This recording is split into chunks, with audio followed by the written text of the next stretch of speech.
Gallaher Group and the Competition and Markets Authority. My Lords, in this matter, I appear for the Competition and Markets Authority with Mr. Henshaw QC and Mr. McGurk. For the first respondents, Gallaher, Lord Panic appears with Mr. Musa. And for the second respondents, who were previously Summerfield, now the Co-op, unfortunately, Miss Carter-Frisk is not able to attend today, and they are represented by Miss Boyd. I've spoken to Lord Panic, and arrangements have been made between the two parties as to the sharing of their submissions within the relevant time limits. In line with the structure of our written submissions, my Lord, I'm going to focus, if I may, on the objective justification issue. And I intend to take the matter in essentially three stages. First of all, I'd like to set out some of the background and explain, by reference to parts of the relevant case law and some references to factual material, the nature and importance of the mistake made in relation to TM Retail. The second stage, I'll explain why that mistake means that there was an objective justification not to be paying out monies to the respondents. And then thirdly, I'll look through the relevant provisions of the Court of Appeal judgment in the light of those submissions and explain why the Court of Appeal erred in its conclusions in relation to the objective justification matter. Now, as the Court will be aware, this case arises from an OFT, the Office of Fair Trading, the predecessor body to the CMA, the OFT's investigation into conduct which it considered was in breach of the Chapter 1 prohibition under the Competition Act 1998. Now, that prohibition is modelled on Article 101 of the EU Treaty, and it prohibits agreements or concerted practices which prevent, restrict or distort competition and have an impact in the UK or part of it. Now, the nature of that prohibition is inevitably that it involves more than one party. There are sometimes many parties involved in a breach of Chapter 1 or Article 101, as is indeed the case of a classic cartel.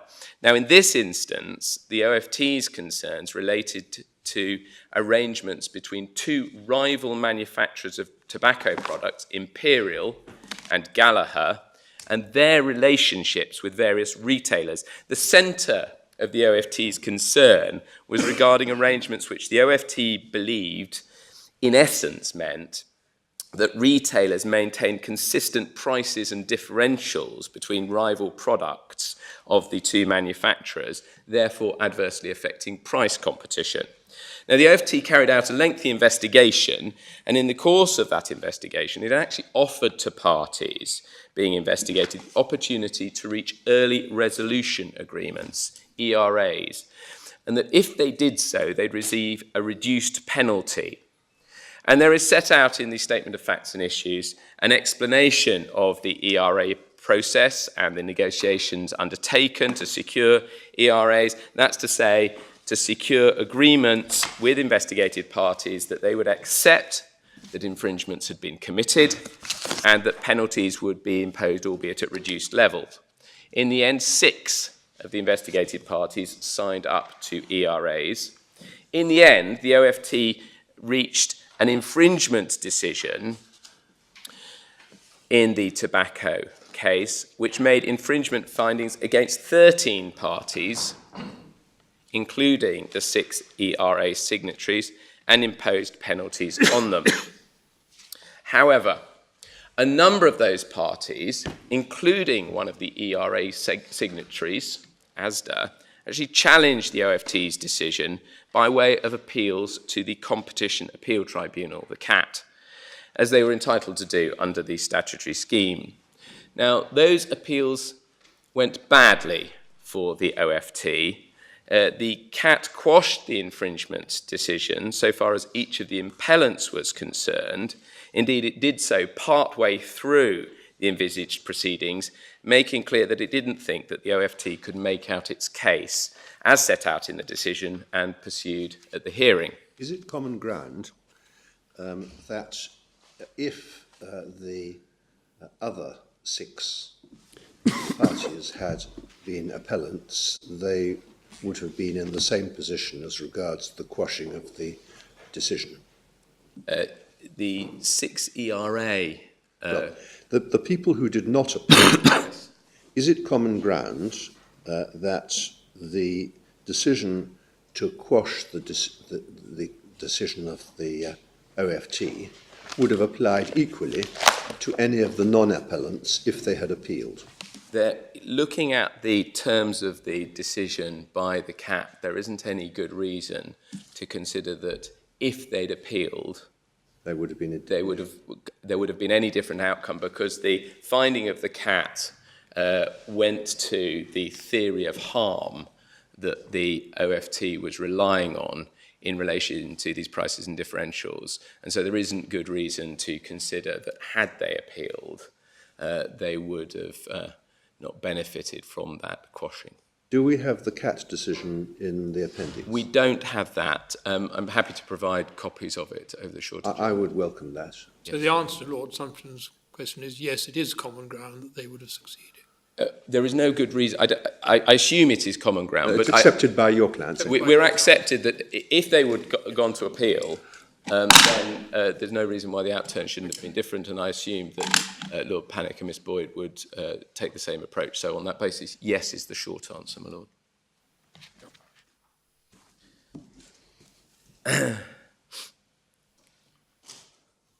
Now, as I say, the appeal did go badly for the OFT because it was said that it couldn't make out its central theory of harm that applied to both of the manufacturers and all of the retailers, albeit that the CAT decision clearly quashes the decision only insofar as it relates to the individual appellants. And as I'll come back to, that is the appropriate approach. A single decision by a competition regulator in relation to Chapter 1, or indeed the Article 101 prohibition, is to be treated as a bundle of individual infringement decisions. We have a wood pulp decision somewhere in the papers. Yes, and I'll take yours. Do we also have the Deutsche Bahn decision where we just consider that in this court? Yes, I'll take you briefly to. I'll take you both to wood pulp and briefly to the Deutsche Bahn Morgan Crucible case, where wood pulp is cited at some length. After the defeat of the OFT in the CAT in relation to the appellants, a number of the non-appellants, including the two respondents in these proceedings, asked first of all for the OFT to withdraw the decision in relation to them. And then, when the OFT did not agree to withdraw the decision, they sought to bring an appeal out of time. They were seeking the withdrawal of the decision because they'd heard of the treatment of... Yes, precisely. They'd seen the decision of the tribunal. The decision of the tribunal said the theory of harm is not made out. They said, well, we haven't appealed, but that theory of harm was the basis of the decisions against us. Can you withdraw the decision so far as they concern us? The OFT said no. At that point, these two respondents in particular indicated that they wanted to seek to appeal out of time. Well, my question related to a different point. Did they know about the deal which had been reached with TMR at the time when they sought to have the decision against them withdrawn? No. Those who hadn't appealed. They didn't. No, because in fact what happened was a number of parties came forward, the respondents and TM Retail, and as we'll come on to see, TM Retail also said, can you withdraw the decision against us?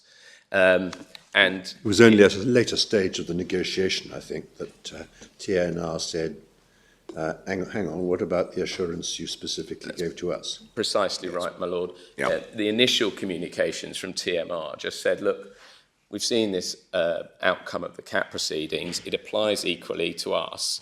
The OFT said, no, it doesn't. You weren't an appellant.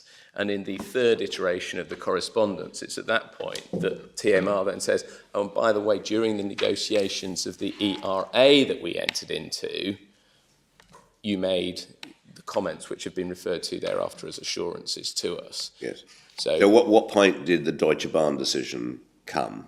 Oh, the Deutsche Bahn decision came sometime after Yes, I that see. because it was 2014. Yes, I see. So the Deutsche Bahn decision post-dates these exchanges, and indeed the decision in 2012 to make a payment to TMR that covered its penalty and some further monies, and to refuse to make similar payments in relation to the respondents here. Am I right to understand that it was only in 2012 that Gallaher and Summerfield learnt of the TMR deal? Yes. When OFT, or was it CMA by then, put it on their website?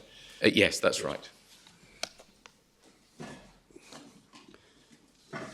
Yes, part of their complaint is that they should have been told about it back in 2008, of course, and they rely on the principle of equal treatment to do so and carry it forward.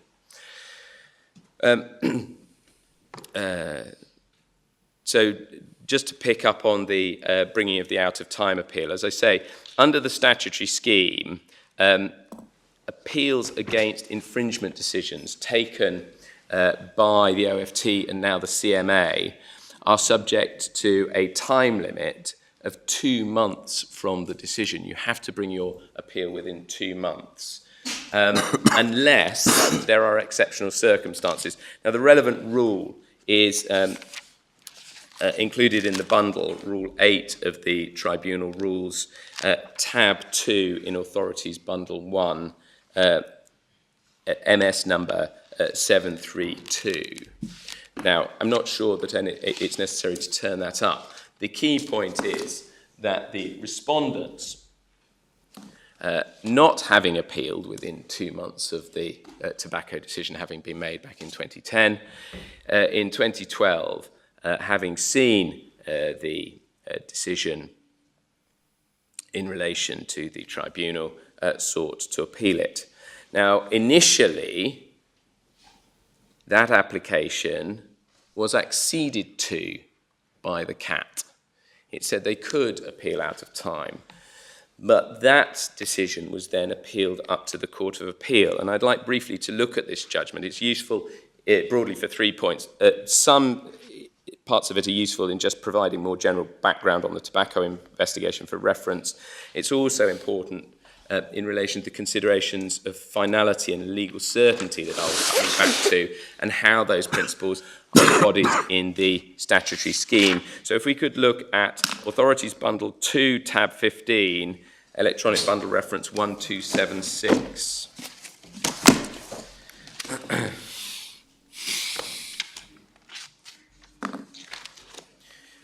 Case heard by Lords Justice Laws, Patent and Voss.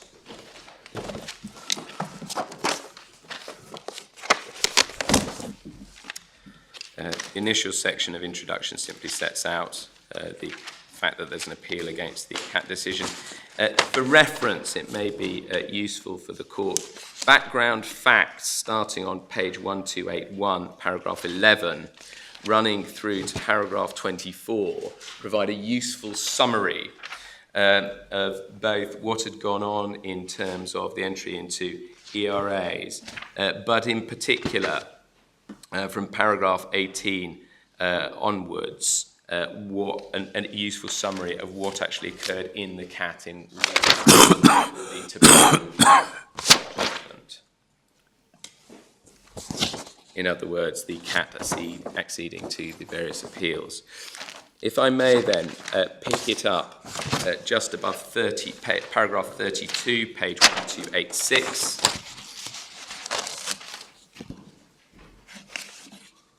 What you'll see there is under a heading, the fact that other addressees were able successfully to appeal the decision didn't constitute exceptional circumstances, that being the relevant out-of-time appeal test, since there must be legal finality and certainty. And in its submissions to the Court of Appeal, as set out in 32, the OFT placed emphasis on the need for finality and legal certainty and referred to various previous cases where out-of-time appeals had been brought. And then at 33, the CAT in this case, so in the case under appeal, drew a distinction between this case and the circumstances of R.G. Carter. Now, R.G. Carter is a case that is in the bundles, Authorities Bundle 3, tab 32, page 1286, But rather than going to it, it's useful just to see the consideration of it here. It'll be recalled in that case, the OFT's decision had found that 103 undertakings had entered into arrangements that infringed Chapter 1 of the 1998 Act. These were arrangements relating to bid rigging in the construction industry. Which paragraph are you reading? I'm in 33 now, my lord. Okay. 25 of those 103 undertakings brought appeals on penalty, and 6 of them also appealed on liability. In considering the penalty appeals, the CAT looked at the methodology that the OFT had applied in calculating the penalties it had imposed and determined they were excessive because the OFT had incorrectly applied its own guidance. So what was being said by the 25 appellants in the construction cartel litigation was, OFT, you've applied the same methodology to all of us in setting penalties, you've got it wrong, and the CAT agreed with that, and indeed in some cases reduced the penalties by between 60 and 90%. Another addressee first applied to the OFT for a refund of the penalty it had paid based on the CAT's decision.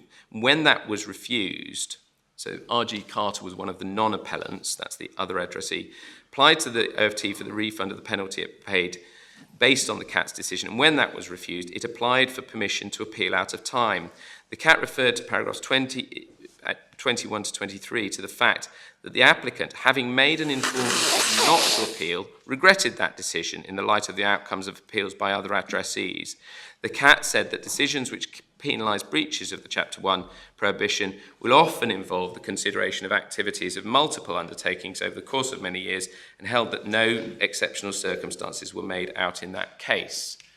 So R.G. Carter is being identified there by the Court of Appeal as a case where you had a subset of the total number of people made subject to an infringement finding, challenging in particular penalty methodology that was applied in relation to them. And in that case, the CAT says you're not allowed to appeal out of time because you made the decision not to, at the time, fully inform. If we go down to 35, what we see there is the reference to wood pulp that I'll come back to. OFT placed reliance on wood pulp where there were 43 parties to the cartel, but only 30 appealed the Commission's decision.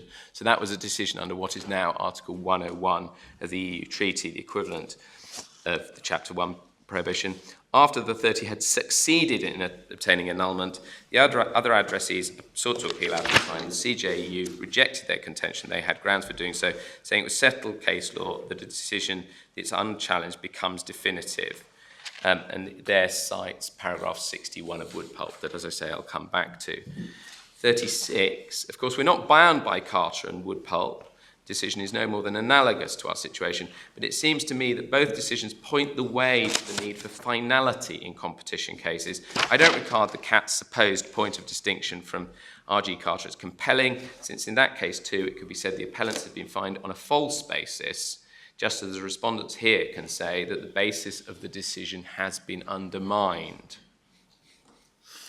So there we see the Court of Appeal saying that as per R.G. Carter and wood pulp, that in these circumstances, the situation of the respondents, Gallaher and then Summerfield, were not such as to engage exceptional circumstances, and they did so having regard to the importance of the principles of legal finance.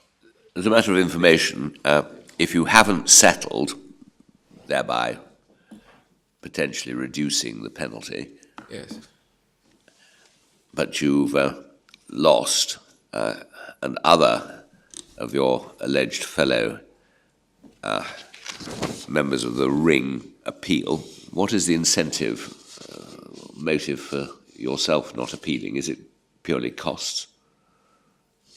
Why don't you, I mean, if you have, as in these cases, a number of parties to an alleged ring or cartel, but only some appeal, why don't the others coattail? What is the motive for not doing so? It will be a consideration of costs. It might be questions of reputation, depending on what has happened.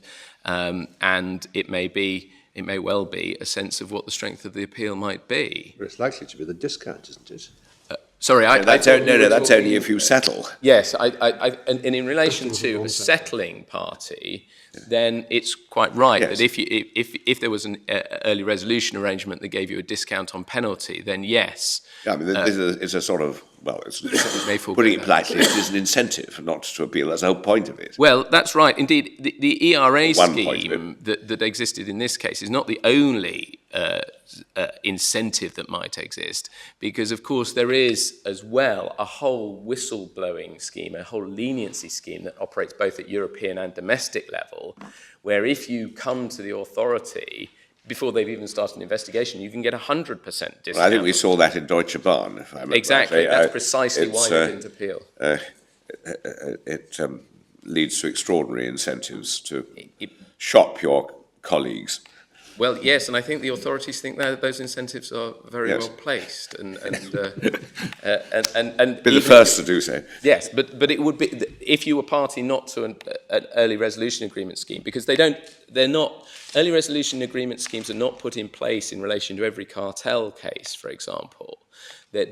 Unlike the leniency scheme, which exists in guidance, and therefore people can apply for in all cases concerning Chapter 1 or 101, an early resolution agreement scheme is one that is put in place only if the relevant regulator wishes to do so. It also happens at a later stage of the inquiry. The leniency normally reflects, doesn't it, the fact that the person being given leniency is supplying information at a stage when very little, if any, is available to the regulator anyway. Whereas an ERA is usually done after at least a preliminary investigation has occurred. Yes, that is correct. Albeit that leniency, the grades of leniency discount you get depend on both the degree of assistance you provide and the time when it's provided. And how much the regulator knew already. Yes, exactly. And the reason it is such a powerful incentive structure is that under the leniency schemes, it's only the first person in that can get the 100% discount. So there is a significant incentive in those circumstances. But even later through the process, as an investigation is continuing, under the leniency system that is set out in guidance, you can get discounts even if there is no ERA scheme put in place. And it is worth bearing in mind that in the context of tobacco litigation, the OFT, as it then was, had only operated an ERA scheme once before in relation to the dairy cartel. So the whole development of ERA schemes was relatively novel at this stage, in contrast to leniency, which was an arrangement that had been in guidance since the very start of the operation of the Competition Act. In any event, if I could just move across then to paragraph 41 in this decision and pick it up about a third of the way down to the sentence, the principle of finality and legal certainty is important. It's relatively commonplace on the factual basis of guilty pleas in criminal cases to be later undermined, and yet they're not overturned on that basis. See DPP and Shannon, per Lord Morris, at 753-4, where the conviction of a defendant following a guilty plea at first trial was not overturned because his co-conspirator was acquitted of the same charge as a subsequent trial. Again, that's not a frightfully good analogy, is it? Because of the way the criminal onus of proof works. The fact that he was acquitted, the co-conspirator, doesn't actually undermine the facts. It just means they couldn't be proved against him. It may have been perfectly possible to prove the conspiracy against the first defendant. Well, the court goes on to question the... Yes, well, he does. Yes. For a different reason. Although I should say, with respect, my lord, of course, it's obviously true that the threshold of proof is at a higher level in relation to criminal proceedings, but the same issue must arise even at the civil standard of proof that will apply in relation to cartel activity. It must still be possible for you to prove a cartel or an arrangement between two people in relation to one but not both of them. Quite. So the analogy, I don't think, breaks down because of the standard of proof. All right. I think one needs to be a little careful, because obviously what's being said in relation to DPP and Shannon is that although conceptually the idea of a conspiracy involving one person is oxymoronic, actually because of the process that's gone through and proof that is process of proving, you can end up with that situation where only one person is convicted for a particular But conspiracy. that's not this case, is it? Because in this case, the whole caboodle actually strictly fell in law because it was all based on a single theory of harm, which was not sustainable. Well, I think I would take issue perhaps with the formulation that it fell in law, because of course it didn't fall in law in relation to the other the non-appellant parties. It fell in law in relation to the parties that appealed, and indeed that's precisely why principles of legal certainty and finality are relevant here, because those differential impacts can occur. And so Right, just to continue, as my Lord Hodges pointed out, the Court of Appeals, Lord Justice Voss says, I don't regard the criminal analogy as conclusive, even though penalties imposed under Chapter 1 are quasi-criminal. What seems to me most important here is that respondents had the fullest opportunity to consider the statement of objections, that's what SO stands for, and the early resolution agreement theory advanced by the OFT at the time they signed up to the ERAs, and the same opportunity to consider the paragraph 40 theory, which is described earlier on in the background section, which is a different characterization of the theory of harm, advanced in the decision before deciding whether to appeal. They could have appealed the decision, notwithstanding they'd signed up to the ERAs. Indeed, ASDA did so. Of course, there would have been adverse financial consequences as a result of the terms of the ERAs had they done that, I think in parentheses, and lost. But they assumed those obligations voluntarily. It's true that they had agreed not to seek further documentation from the OFT and so limit their rights of defence, but they did that voluntarily as well. That is simply referring to the fact that if you enter into an ERA, then there's a streamlined process where you see less documentation than you would if you're not agreeing to settle early, so that there are efficiency benefits for the regulator. Moreover, they were never promised that the OFT would be able to establish the ERA SO theory or the theory of harm that would later appear in the decision. They chose not to appeal with their eyes open. So emphasis there on legal certainty and finality. And of course, that is then also picked up if we go on to paragraphs 56 and 57, where Summerfield, in particular in this case, had argued that it was entitled to assume that if the OFT abandoned the theory of harm in the decision, it would withdraw the decision. And that's rejected. Paragraph 56, the first answer to this submission is that Summerfield wasn't left in any limbo, legal or otherwise. The Tobacco 1 decision only quashed the decision as regards the appellants before the CAT, not generally. Thus, the decision stands against Summerfield. That, of course, doesn't answer the question as to whether the OFT ought to have withdrawn the decision, having accepted the paragraph 43 couldn't be made good. And then it refers to a couple of cases, NAP and MasterCard, which discuss the possibility of withdrawal of decisions being open to the OFT. I'll come back to that issue a little later. But if we just then move down to 57, in conclusion on this point, therefore, in the circumstances of this case, the OFT was under no obligation to withdraw the decision that underlay the ERAs unless it wished to advance a wholly new case, which it didn't. Legal certainty demands the somewhat uncomfortable final outcome in this case will sometimes be inevitable because these are multi-party investigations. Each party can decide for itself whether to settle or appeal, or in this case both. They will be bound by their informed decisions, but the outcome of the litigation will sometimes show that they made an unwise call. So, plainly, the reason I emphasise this case law and the principles of finality and legal certainty is to stress both the nature of the mistake which was inadvertently made by the OFT that I'll come on to in relation to the case of TMR, and the underlying fundamental reasons why it shouldn't be replicated unless that is unavoidable. And also, when we come to consider fairness issues, it's important to emphasise that it's not unfair that parties who do not appeal remain fixed with findings of liability and penalty, even if other appeals on points identical to those relied on in the non-appellant's case are overturned. And what we will say is that when you're considering whether there is an objective justification for treating parties who, for the purposes of this argument, we treat as relevantly comparable, and we accept for the purposes of this appeal are subject to the principle of equal treatment, we say the consideration of whether a mistake should be replicated,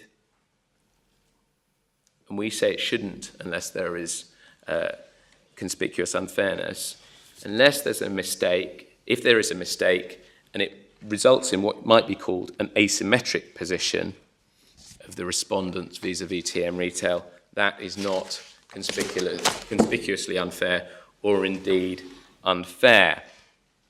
Could the CAT, in response to appeal by some only of the parties penalised, have in fact simply quashed the whole decision with the consequence it would have been ineffective against anybody, leaving only those who had contracted in such an event still to pay liable? I'm not sure it could, no, because I don't think it falls within the jurisdiction of the CAT to hear appeals in relation to matters that have not been appealed. What we see in wood pulp in particular is the European Court saying that in the Latin it uses that it would be ultra petita to actually consider the position of non-appellants, because the overall infringement decision must be seen as a collection of decisions. It's not open to the European Court to do that, and that is the approach that has properly been adopted in relation to these matters by the tribunal. Would it apply if the objection to the decision was an absence of varies? An absence of varies? If the OFT had, let us suppose hypothetically, no power to make a decision of that sort at all. I don't believe that would make a difference. I mean, we don't adopt the approach of civil law jurisdictions of treating ultra vires decisions as inexistent, as perhaps the French or indeed even the European courts might do. And in those circumstances, no, a decision being ultra vires would be a proper ground of appeal to the tribunal. On the ground that it's not, that the decision is effectively, to borrow the language of contract, voidable rather than void. Yes, or there's a presumption of validity in relation to it, yes. Well, the presumption of validity would have been rebutted on the hypothesis that I put to you.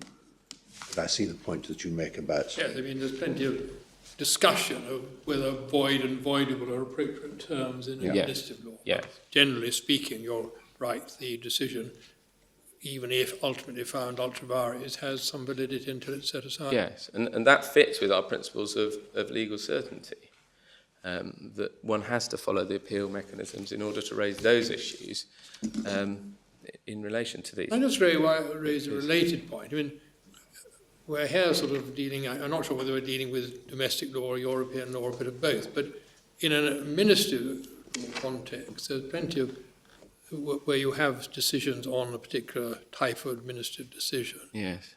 which affects a lot of people. Yes. Then I'm sure there's authority that says, well, you don't have to wait for everyone to bring the same decision. They can all treat the decision as effective across the board. I mean, Lord Panic may remember, I'm sure there's a case about sort of student grants or something like that. I remember something with Sir John Donaldson. I'm sure if you looked up to Smith, you would find those parallels. And I'd be interested to see how they sort of fit into this situation, which has a sort of European element. Well, I think there are 2 points to make. One is, one needs to be obviously a little cautious. We are dealing here with an appeal in respect of a judicial review, but the essential statutory scheme that exists in relation to infringement decisions is not a judicial review scheme of challenge, there is a specialist tribunal that's established and a specialist appeal mechanism. And indeed, the appeal mechanism to the tribunal is not simply on judicial review grounds. It is an appeal that enables consideration of the facts. So you have a trial before the tribunal. There's an awful lot of discussion about the fact that this is enabling essentially a reconsideration of factual matters that have been subject to administrative decisions. So there have been criticisms of the way that the CAT appeal mechanism works, but it is much more extensive than the situation in relation to judicial review. And so Parliament has decided that what we are dealing with is a situation where you can face an infringement decision, you have particular rights to bring the challenge, to challenge factual matters. You have to bring it within the time limit unless you're subject to the exceptional circumstances test, which was what was being considered by the Court of Appeal. So I think it is potentially rather different from the judicial review situation, where, of course, a court might be declaring a decision is void following the hearing, and then it's void in relation to the world, whether or not you've actually brought the challenge. So I'm not sure necessarily that even though one may be able to identify that public law case law, it relevantly informs the way that one should interpret this particular statute. Now, I was only suggesting as an interesting parallel. Yes. Do we have the jurisdiction of the CAT here? Would we have the relevant... The jurisdiction of the CAT... we haven't included all of those provisions. We can certainly provide relevant I don't want to rules. overburden it. No, I don't imagine that the scope of the jurisdiction of the CAT is contentious, but we can certainly provide that. In some areas, the CAT jurisdiction is a JR jurisdiction, but I think not this one. There are in other elements, yes, certainly. There are, for instance, in relation to merger control decisions or market investigation decisions. Market investigation particularly. Yes, then you are dealing with the judicial review. There the Act says you apply judicial review. Yes, precisely. And there are specific provisions under the Enterprise Act, I think 120 and 171, that specifically say you will apply judicial review standards here. Yeah. And actually, very recently, there has been a move within telecoms appeals, which were to be dealt with under the full appeal mechanism. There's actually been a change that certain of those sorts of appeals are now to be dealt with by way of a judicial review standard. So there is a policy debate that goes on, but in relation to infringement decisions, there's no change here. And so just to pick up Lord Lord-Carmouth's other question about are we in the territory of European law or domestic law? Of course, when we're dealing with the Competition Act, and it might just be worth turning this up, Authorities Bundle 1, Tab 1, Electronic Bundle, page 722.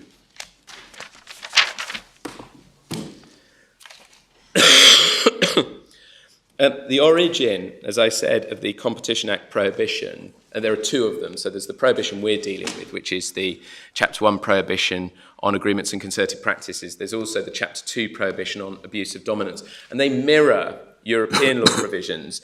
And what was actually done was, when the Competition Act was brought in, not only did we effectively copy out those European treaty provisions, but we introduced Section 60, which specifically binds the interpretation of the relevant law in respect of Chapter 1 and Chapter 2 prohibitions by reference to European law, and indeed requires you to have regard in dealing with these matters to Commission decisions, so not just the principles of the treaty and the European Court, as you'll see there. There's a debate about how far this goes into requiring a mirroring of procedural approach. Well, it doesn't at all, does it, except possibly by analogy. I mean, I can see the persuasive significance of cases like wood pulp. Yes. But we're actually concerned with basic principles of English administrative law, aren't we? Yes. I think we're concerned here with principles of English administrative law. I don't think there's a debate, but just in answer to the question about the relationship between the two, I just simply wanted to highlight to Lord Carnwath the existence of Section 60. But, I mean, are the decisions of the CJEU on questions of public law type questions that we are concerned with of any more than strong persuasive value? In relation to the question as it's posed here as to whether or not the principle of equal treatment requires the replication of the effect of these statements assurances made to TMR that resulted in the payments, I think that the European law probably is only merely of persuasive and instructive value. I don't think that that changes the analysis. I don't think that the European law does anything differently here. Well, I mean, wood pulp deals with the status of a settlement agreement, but it doesn't actually deal with the public law principles that are engaged in this debate, does it? Well, wood pulp doesn't engage. Wood pulp is not really concerned with a settlement agreement. Wood pulp is concerned with appeals by 30 or 43. Yes. And it's concerned with the 13 separate status of each appeal in relation to the particular appellant. But it doesn't deal more generally, does it, with the question how a public authority ought to behave in relation to inconsistencies, whether there is a public law duty, not to, so to speak, take advantage of differences. Well, I think it probably does. It is instructive in that regard because as we'll come on to see, what was actually done in wood pulp was the 13 that hadn't appealed said, UO Commission must withdraw the decision. And the court there says, no, you don't need to. That's not appropriate because there was a proper appellate mechanism and the appeal doesn't benefit those people. And the principles of legal certainty mean that that's an entirely appropriate approach. Now, your lordship may say, well, those principles are not strictly binding on the approach adopted under English public law, but I think there are two observations. In relation to the treatment of an infringement decision, that analysis in wood pulp has properly been adopted as the approach to infringement decisions in multi-party cases. In relation to UK decisions that are mirroring the provisions of European law, and in relation to the appropriateness or otherwise of withdrawal, the articulation of the reasons and principles why that isn't appropriate for the European Commission at least equally apply here. And indeed, as I'll come on to show, in more recent case law, and in particular in the Lyndon case, there is a question posed as to whether or not the OFT or the CMA has the power to withdraw in circumstances where this appellate mechanism exists to the specialist tribunal.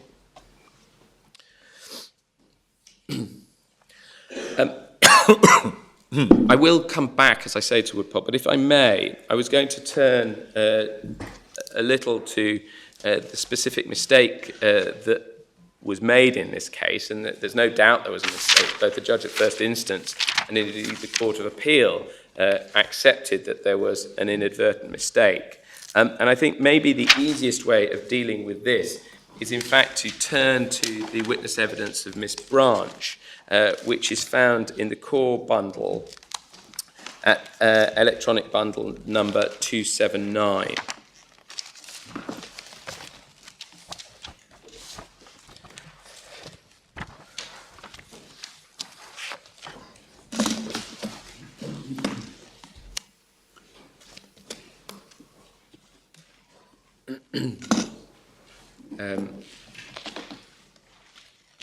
Now, Miss Branch, at the relevant time of this statement, was a senior official within the CMA, but paragraph 2, you'll notice that she was the senior responsible officer on the tobacco case.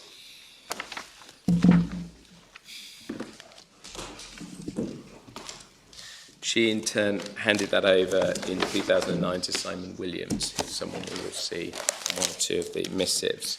Now, in her statement, she describes in paragraphs 10 through to 17 the broad approach to ER, or early resolution policy, and the novelty of these processes, and talks about how this was only the second time that this sort of process had been used, albeit that certain sorts of administrative settlement had been used in other cases in the past. She then talks about the terms at paragraph 18 onwards of the early resolution arrangements that were being put forward in 2008 during the course of the investigation.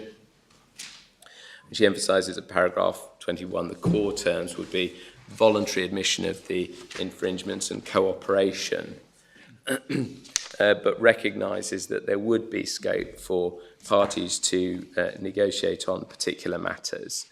That's at paragraph 23. Then there's a discussion, or she gives evidence in relation to the ER process in 2008, paragraphs 26 through, and talks there about the existence of bilateral negotiations which necessarily had to take place with each party that was interested in potentially entering into an ERA in relation to the tobacco investigation.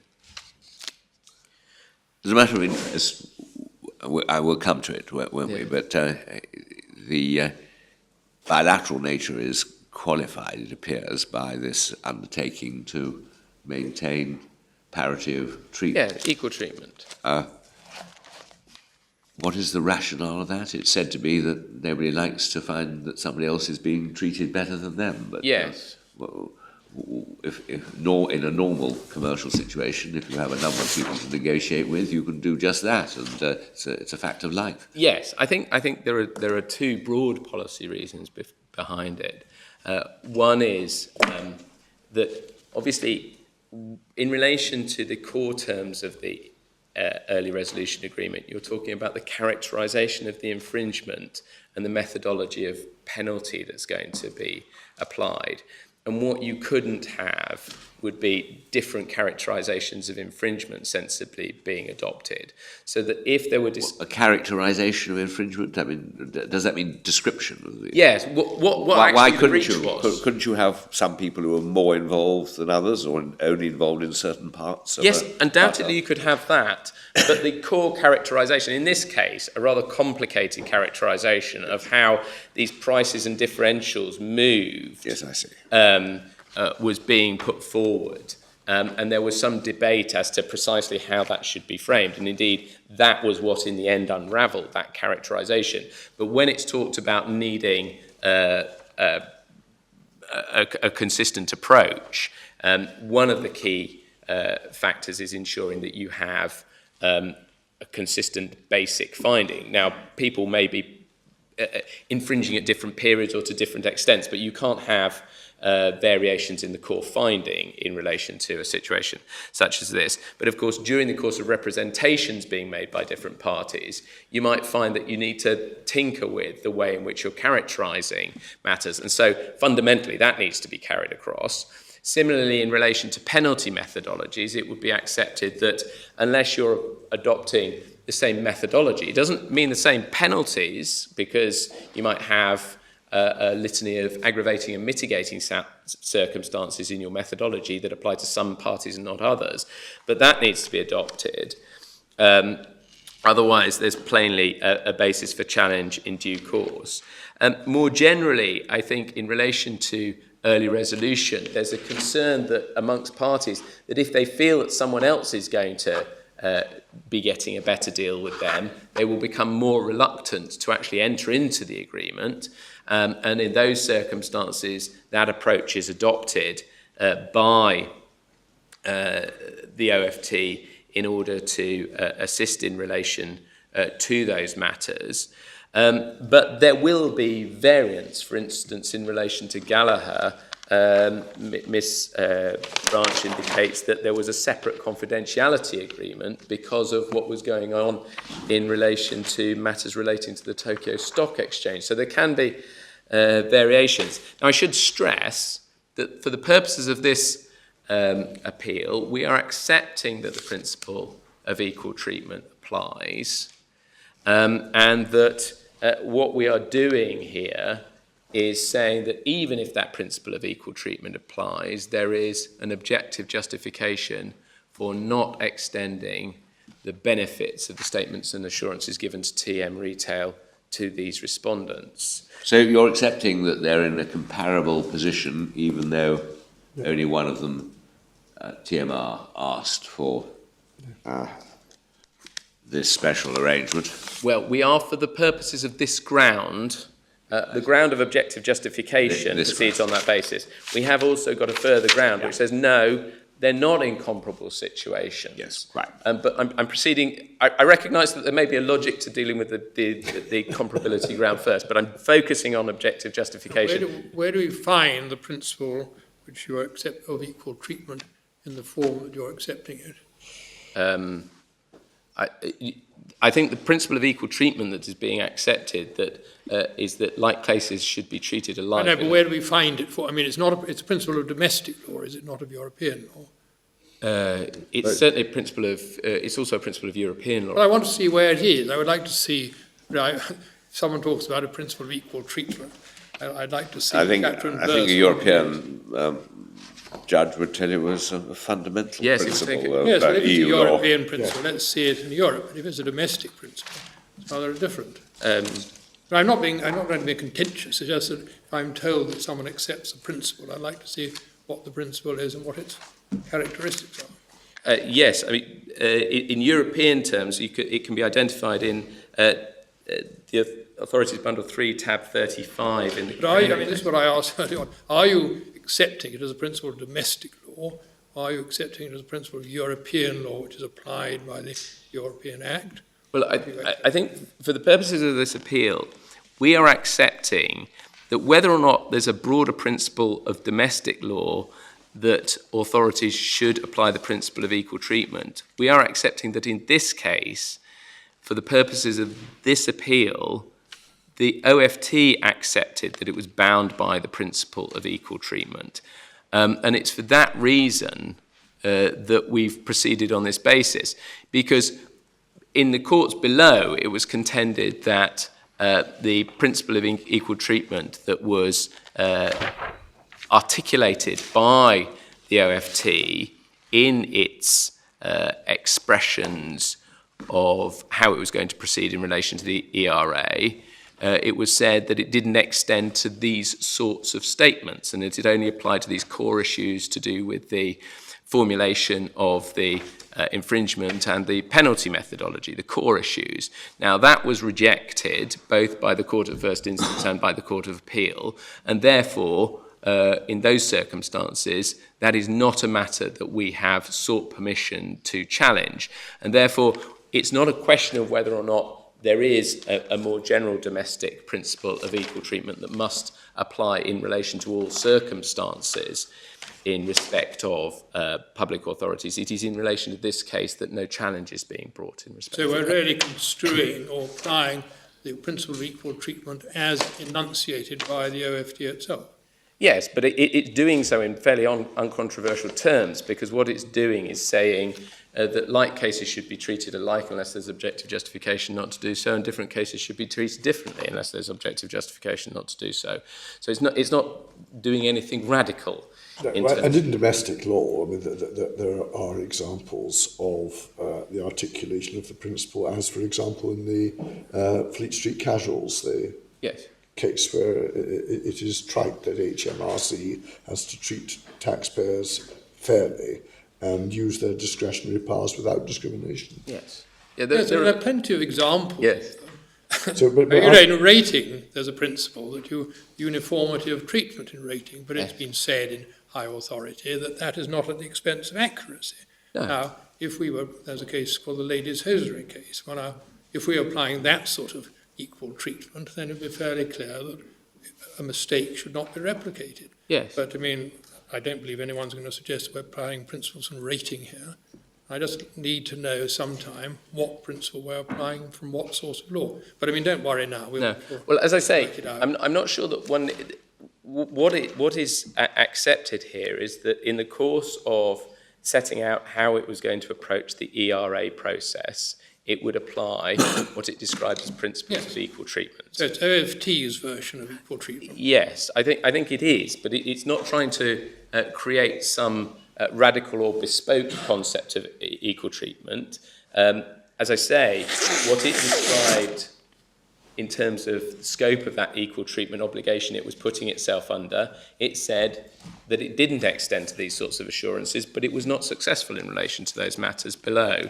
And I understand where you're at. It's just Yeah. that, anyway, I think we've got as far as we can on Yes. If I may, I'll go back to the statement made by Miss Branch, Mrs. Branch. Miss Branch. I was picking up very briefly the approach to bilateral negotiations, and in particular negotiations with Gallaher that are dealt with through 36 to 38, and then negotiations with Summerfield. And then, if I may, I'll pick up what has become the core of the basis for the respondent's case, which is in essence that assurances statements were made to TMR as to the effect of appeals by third parties. When TMR asked about these matters, that it is said should be extended to position of the respondents. And that's under the heading Electronic Bundle 291, the OFT's likely course of action or position following successful appeals. And Miss Branch mentions the limited consideration of these matters, in particular at 43. I can see why it might be considered a relevant question in hindsight. It was simply not one which we had considered given the circumstances at the time. And the circumstances at the time both were the rapid process, but also the sense, perhaps with the benefit of hindsight hubristic, that any appeals would not succeed, that in fact there would be extensive settlements, and that any appeals that were brought would not succeed, and therefore it was not a matter of any significant concern. Well, the risk existed even if one party failed to agree an early resolution agreement. Yes. That they would appeal, and the question would be relevant in that situation. Yes, that's absolutely true, my lord. But Miss Branch has explained why it is that there wasn't actually any detailed consideration of these matters there. One may say that those assessments were unduly optimistic, certainly with the benefit of hindsight, but she's setting out the position in relation to those matters. Well, making the statements to TMR that were made effectively undermined the point of any settlement agreement, didn't it? Because it became a win-win situation for TMR. If the appeals failed, then they'd gained the benefit of the reduction in penalty.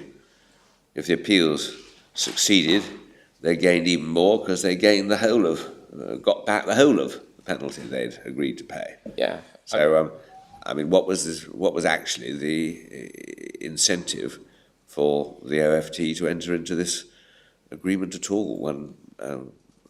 Were they looking to rely on the assistance provisions? Did they think those provisions were sufficiently valuable to I think give up all the other advantages? Perhaps, I mean, it appears they didn't think about it.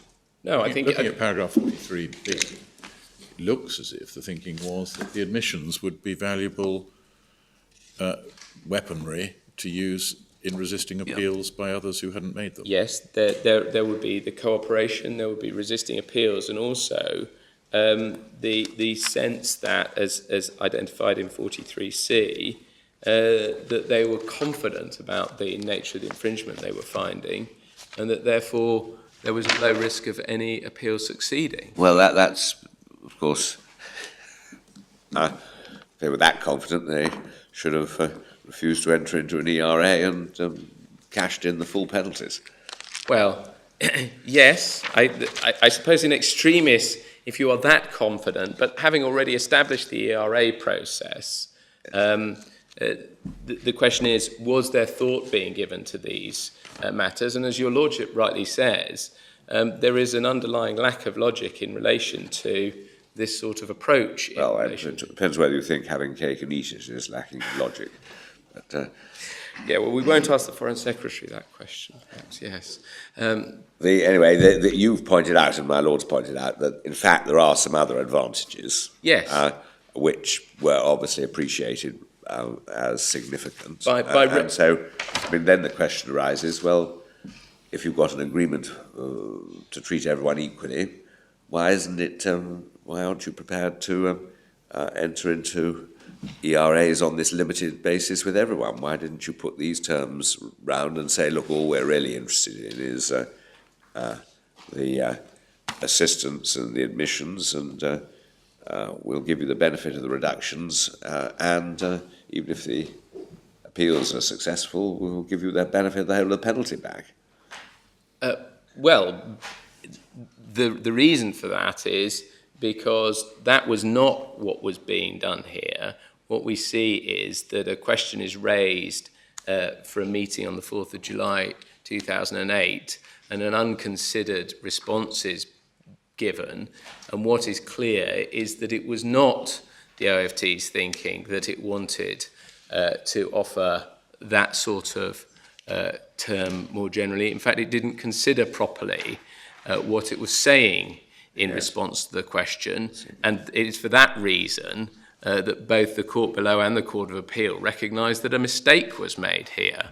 It wasn't that this was some kind of new policy at all, and it's for that reason I highlight the evidence of Miss Branch, which is saying that was just not, they were not considering these issues.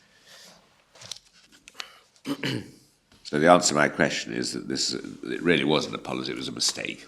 Yeah. It was a mistake. I mean, that is the whole predicate of this issue. We say that a mistake was made here.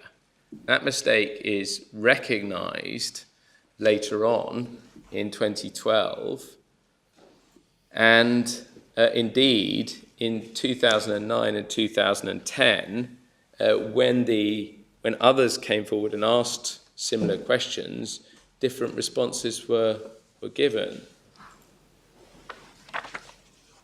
But it was a mistake that was made back in 2008. I mean, the essence of your case, as I understand it, on objective justification, is there was a mistake, yes, and also only one party had any detrimental reliance. So even if you're wrong about the comparator point, detrimental reliance may be relevant to objective justification. Yes, I mean, what we say is that not replicating a mistake, there was a mistake, not replicating a mistake is an objective justification.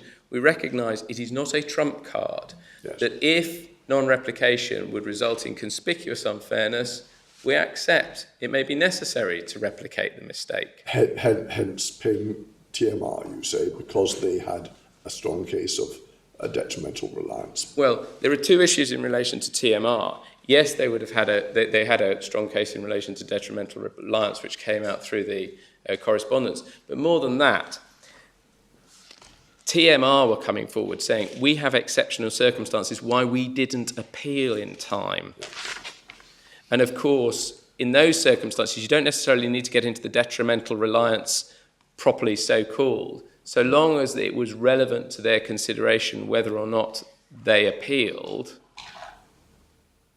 Then in those circumstances, there was a plain vulnerability for the OFT that the CAT would grant permission for them to appeal out of time. And going back to the conversation we had at the outset, given the terms of the Tobacco 1 decision, it was relatively clear to the OFT that they were likely to lose that, at which point the purpose of going through that litigation process is futile, and they are better off reaching some sort of compromise arrangement with them. Needless to say, TM Retail was in a position to drive a fairly hard bargain, because it was sitting there saying, well, you know, if you don't settle with me to cover off my penalty, I'm going to go to the CAT, and I have every expectation it'll grant me permission to appeal out of time. When we hear this appeal, I'll get the same outcome as the real appellants got.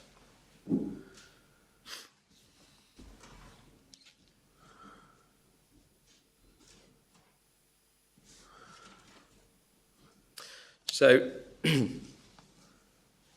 just turning then back to Miss Branch's statement, on the 4th of July 2008, TM Retail's lawyer, Mr. Say, sent across an agenda for a third ER negotiation meeting with TM Retail.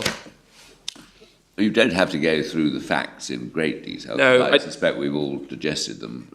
Well, yes, I'm not going to go through them in great detail, but I am going to pick up 1 or 2 points. Right. Mainly because when we come to look at the Court of Appeal decision, the Court of Appeal decision makes factual assertions that it says are material to its reasoning without a proper basis. Right. And it is therefore material. I'll try and deal with it relatively swiftly. In 45, she talks about the general background and the position of TM Retail. 46, she says that one of the 3 bullets under the heading, other key outstanding issues, was an understanding of the OFT's likely course of action as regards parties who've entered into an early resolution agreement should either a manufacturer or retailer who's not entered into an early resolution agreement subsequently be successful in overturning on appeal part or all of the OFT's decision against that manufacturer or retailer as regards liability or penalty. So this was TM Retail raising this question for the first time. 47, this was the first occasion on which I recall having my attention drawn to this question. I don't recall Ms. Cinerella having informed me that TM Retail had proposed to include this issue on the agenda following her previous call. 48, I recall thinking about this question very briefly at the time, but deciding it didn't need detailed consideration.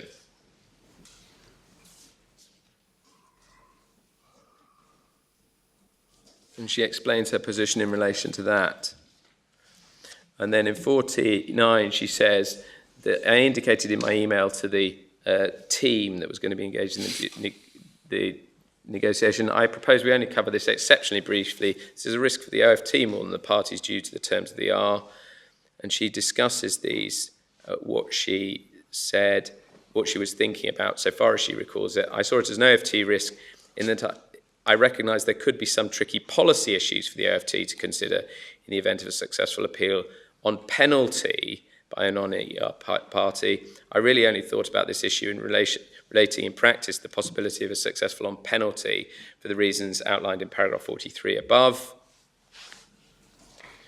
And she goes on through that paragraph explaining her position. I don't recall consulting colleagues in policy directly myself. There was specialist policy department within the OFT.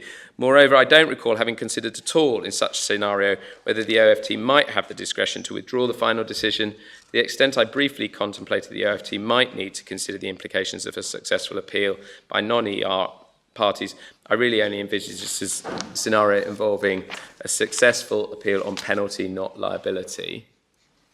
So that's her background. This issue having been raised for the fourth, having been raised on the 4th of July for the 8th of July meeting, then she picks up the fact that she, as a senior responsible officer, reported to the executive committee on the 8th of July, the executive committee of the OFT, and mentions in 54 she doesn't believe that she'd have specifically mentioned the risk of the ER unravelling on appeal. And I wouldn't have used that language or covered that TM Retail had included a related issue on our agenda for the meeting. So there wasn't she says, any discussion of these matters in relation to a higher level, the executive committee, in relation to this case. And then she moves on to the meeting with TM Retail itself on the 8th of July. She remembers the final meeting because the target to sign off these ERA agreements was the 11th of July. On the 8th of July, it was long and high-pressured. She'd refreshed her memory when she gave these statements to the various two versions of typed minutes, and that there was a discussion about penalty. And then in 57, she picks up the fact that the barrister who attended, Mr. Morris QC, raised a question about the implications of the successful appeal, which are noted there. It was amongst various other questions. And then the meeting then adjourned for a short break to allow the ER team to discuss a number of questions and arguments that TM Retail had raised. I believe that any discussion about how we should respond on the various issues and on the question about the implications of a successful appeal would have been on the basis of a very high level and swift discussion only. I don't think we'd have discussed our proposed response in any detail, given that we needed to resolve a number of various pressing issues within a very short period. Then she says at 59, she provided a brief response to 6 of the issues which they'd raised, including the one in question. And then 60, she says, again, whilst I don't specifically recall the terms of my response to the question about successful third-party appeals, I believe it was broadly to the effect recorded in the notes and minutes of the meeting. And then she's extracted, because there are various notes, the various versions of what was said. And just for your notes, the extract A is electronic bundle, page 388. B is bundle 383. C is 369. And D is 377.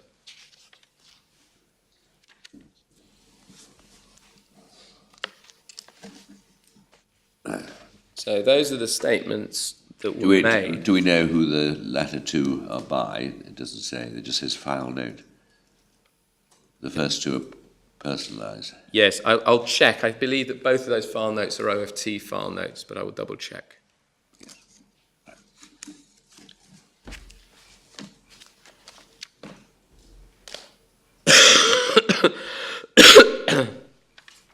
Right.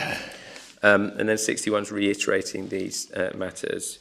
I kept remember response brief and high level. It's explaining what she's previously mentioned, and 62 reiterating that her focus was on penalty issues.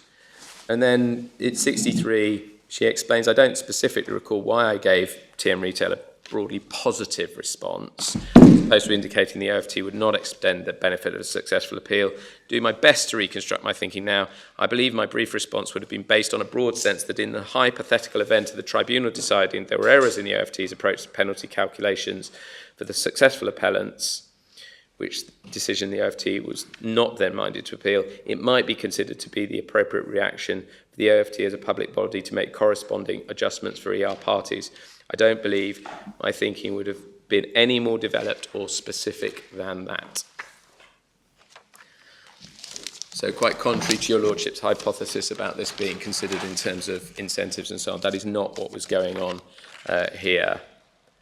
And then 64, there was actually a request by TM Retail to put things down in writing, and the OFT said, no, we're not putting all this stuff down in writing, and she's specifically saying won't give guarantees as to the future. But then at 65 onwards, she talks about subsequent discussions and the email of the 10th of July. Because what was said that rather than putting things in writing, if TM Retail wanted to send them an email, they would look at it. And that is when TM Retail, through its lawyer, Mr. Say, sent an email on the 10th of July setting out its position. And it is worth just turning up these emails, if we may. If we could go to page 402, so in the core bundle.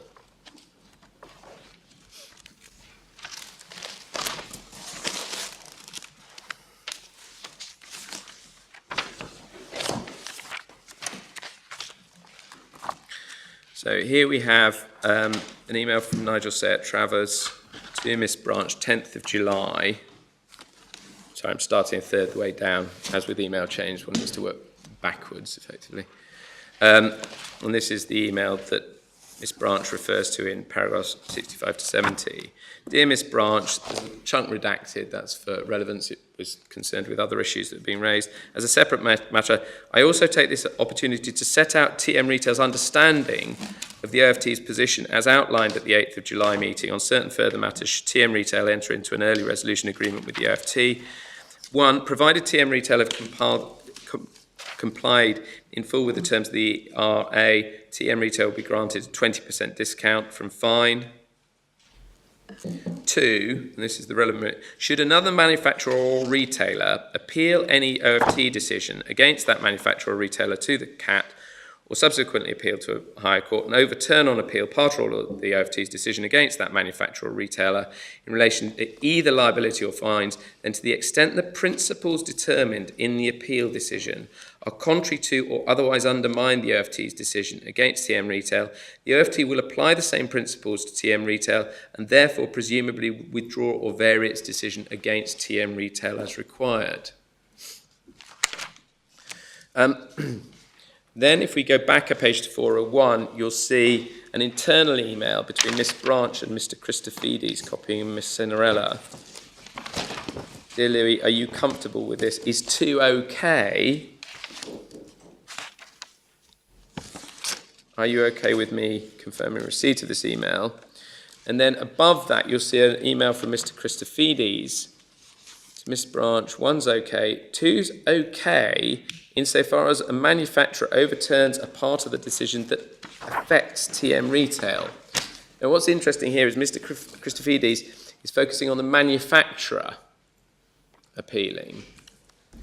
However, given that the SO makes no allegation of any horizontal agreement or concerted practice between TM Retail and another retailer, I have concerns about the formulation, and then he copies out part of the email. It's not immediately obvious to what extent the principles determined in any appeal by another retailer would automatically translate the situation of TM Retail, but then says, I've no objection to you acknowledging receipt of the email. And as we later find out, that is in fact the end of the chain. There was no reply actually given to Mr. Say. So although there was this internal discussion, no response was given. I at the moment don't understand the first sentence of Mr. Christofides' email. 2 is okay insofar as the manufacturer overturns a part of the decision that affects TM Retail. Well, I think we'll come briefly to Mr. Christofides' statement. I mean, he says, I was just getting it wrong. I was misunderstanding the law. But what it appears he was thinking was that you had arrangements between retailers and each of the manufacturers, not between the manufacturers themselves. And what he seems to be thinking is that if an appeal is brought by a manufacturer in relation to all of its arrangements with retailers, and one of those retailers happened to be TMR, then in those circumstances, perhaps TMR should get the benefit. But if a retailer itself appealed, then there would be no potential benefit. Now, the logic of that is challenging. We undoubtedly recognise, but I think that's probably what he was considering. It's worth just turning up his statement. If we could go back to his statement at paragraph 14, which is on page 305 in this bundle. I mean, this was a cartel that involved both manufacturers and the retailers. Yes, but there wasn't a direct agreement between the manufacturers. What happened was that the allegation of the OFT was that the manufacturers entered into arrangements with the retailers which required the retailers to set their prices by reference to the other manufacturers' products, so that the retailers would have Imperial and Gallaher products on their shelves, but they'd done a deal with, for instance, Gallaher, that Gallaher products would always be priced at a certain level relative to Imperial products, and that therefore the pricing and differentials for these products moved lockstep effectively. Well, that was one of the ways that it was put. But how did this operate across the market without any agreement between manufacturers? Well, I think that was one of the issues that was then raised when the appeal came to pass as to how this could work overall. And in fact, there were a series of challenges to the actual application of these agreements, and said, in fact, we didn't move our prices as the agreements envisaged. Because you can get a situation where you have parallel vertical agreements that effectively ossify a market, and you don't have to have a horizontal agreement between the manufacturers. But that was part of the complication that then unravelled in the tribunal, you see.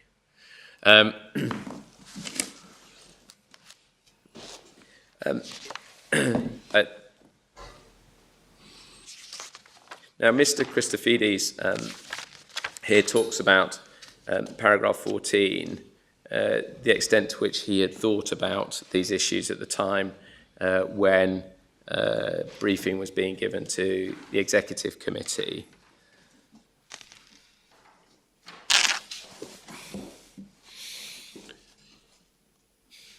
And really the critical part here is the last 5 lines. I didn't give thought to cases like wood pulp or the issues of legal certainty and finality which arise in this context. I am, of course, now well aware that those considerations mean that appeals do not alter the legal position of parties that do not appeal infringement decision, that even if they're counterparties, I think in 2008 did not reflect any OFT policy on this issue, and I was not aware of any such policy. He then gives evidence in relation to the meeting and in relation to the email, and just to pick that up, he repeats the text of his email at paragraph 26, page 308. He then, at 27, explains, by reference to paragraph 14 I've just taken to you, my reaction to the above extract from Mr. Say's email was that not every principle determined in a successful appeal would have read across to a non-appellant ER party. That's the...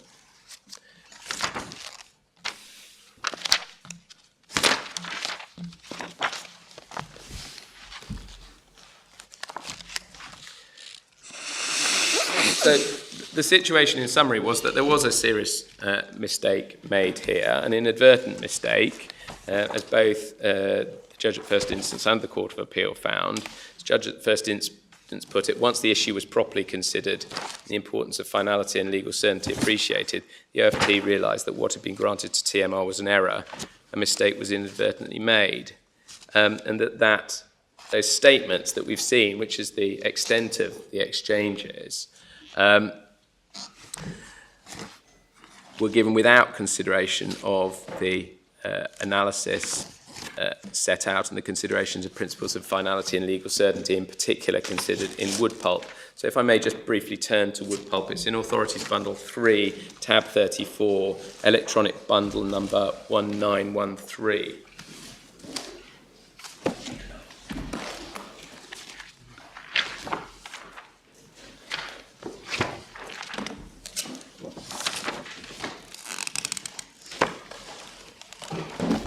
We've already traversed in discussions the nature of the circumstances in wood pulp. 30 successful appellants, 13 hadn't appealed. They, as I say, initially sought withdrawal of the Commission decision and then sought a challenge in relation to these matters. And if we pick it up, page 1927, findings of the Court, essentially appeal, I'm so sorry.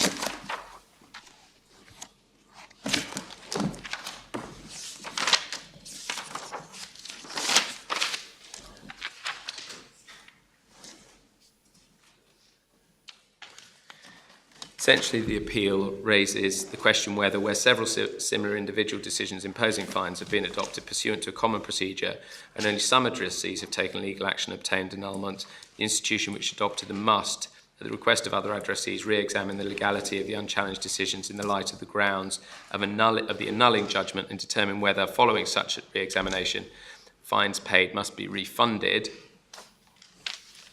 And then, going down to 52, first, since it would be ultra vires for the community judicature to rule ultra petita, the scope of the annulment which it pronounces may not go further than that sought by the applicant, going back to the point raised by my Lord Briggs. Consequently, if an addressee of a decision decides to bring an action for annulment, the matter to be tried by the community judicature relates only to those aspects of the decision which concern that addressee. Unchallenged aspects concerning other addressees, on the other hand, don't form part of the matter to be tried by the community judicature. Furthermore, although the authority erga omnes exerted by an annulling judgment of a court of the community judicature attaches to both the operative part and the ratio decidendi of the judgment, it cannot entail annulment of an act not challenged before the judicature but alleged to be vitiated by the same illegality. 55. The only purpose of considering the grounds of judgment which set out the precise reasons for the illegality is to determine the exact meaning of the ruling made in the operative part of the judgment. The authority of a ground of a judgment annulling a measure can't apply to the situation of persons who were not parties to the proceedings, and with regard to whom the judgment cannot therefore have decided anything whatever. So although Article 176, as it then was, requires the institution concerned to ensure that any act intended to replace the annulled act is not affected by the same irregularities as those identified in the original act, it does not mean that the Commission must, at the request of interested parties, re-examine identical or similar decisions allegedly affected by the same irregularity addressed to addressees other than the applicant. It's settled case law that a decision which hasn't been challenged by the addressee within the time limit becomes definitive against him. In view of that principle, the Court of Justice has repeatedly held that a member state was no longer entitled, when defending infringement proceedings, to challenge the validity of a decision which had been addressed to it when it had allowed the period within which it could bring an action for annulment to expire. Similarly, the courts held, although a party may bring suit by means of an action for damages without being obliged by any provision of law to seek annulment of the unlawful measure which caused him damage, that party may not by those means circumvent the inadmissibility of an application for annulment concerning the same instance of illegality and having the same financial end in view. There's then a discussion of the particular case TWD Textilwerke Deggendorf. And then 61, such a rule is based in particular on the consideration that the purpose of having time limits for bringing legal proceedings is to ensure legal certainty by preventing community measures which produce legal effects from being called in question indefinitely, as well as on the requirements of good administration, justice and procedural economy. So that is the key reasoning in relation to wood pulp. As we've already seen in passing, by reference to the out-of-time appeal, the Court of Appeal there adopted the same approach, the need for finality in competition cases. That has been the approach adopted by the CAT in relation to appeals before it. In particular, I referred you to the R.G. Carter case. And before I just move on, I will pick up, if I may, two other cases, Morgan Crucible and Lindum. I'm sorry, I refer to Morgan Crucible, but it's the Deutsche Bank case. That's in Authorities Bundle 1, tab 9, electronic bundle number 1039.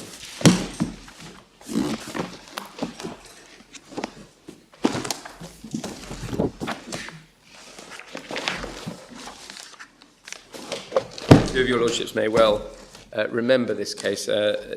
It was another cartel case involving electrical carbon, and one party had actually sought leniency. So it wasn't any sort of early resolution process, but it was a leniency applicant, a whistleblower. The non-leniency parties had all brought appeals in the courts in Luxembourg, and the question here related to whether or not the decision in question was an individual decision or a decision in relation to the cartel as a whole. And the reason that mattered was for limitation periods, because the relevant limitation periods for bringing damages cases in the CAT at the time was 2 years after the decision in question became definitive, and an infringement decision only becomes definitive at the point at which the appeals process would be exhausted. So in Luxembourg, that can be several years. What one sees in judgment by your lordship, Lord Mance, in particular, at page 1047, paragraph 17 through to 21, is in particular a consideration of the analysis in wood pulp when assessing whether you treat an infringement decision as a single whole decision in relation to a cartel or a collection of separate decisions. And at 19 in particular, Your Lordship quoted from wood pulp, including at the end, paragraph 63, where a number of it's two-thirds of the way down, 1048, where a number of similar individual decisions imposing fines have been adopted pursuant to a common procedure, and only some addressees have taken legal action. The principle of legal certainty underlying the explanations in the above paragraphs therefore precludes any necessity for the institution which adopted the decisions to re-examine the request of other addressees in the light of the grounds of the annulling judgment, the legality of the unchallenged decisions. And then at 20, further reference to the Galp case, and 21, the consideration of those matters in the context of those proceedings at the time.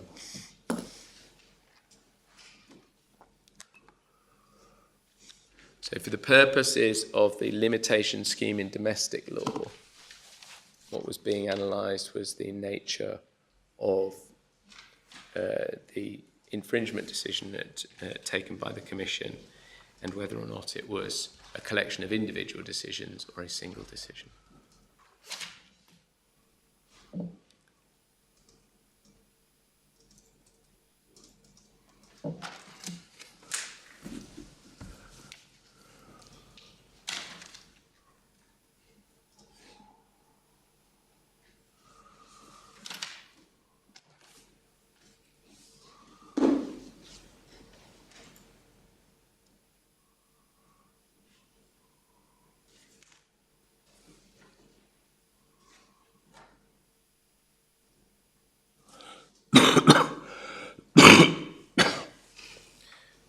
We say this is, obviously this is a decision that postdates the relevant periods, but obviously is referring to earlier European authority that describes those issues of finality and legal certainty in the way in which decisions are treated. The other case, more recent case that I will just briefly touch on is in Authorities Bundle 2, tab 13, electronic bundle reference 1235.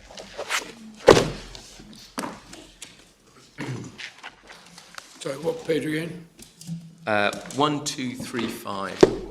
It's Lindham Construction and the Office of Fair Trading 2014 case. Now,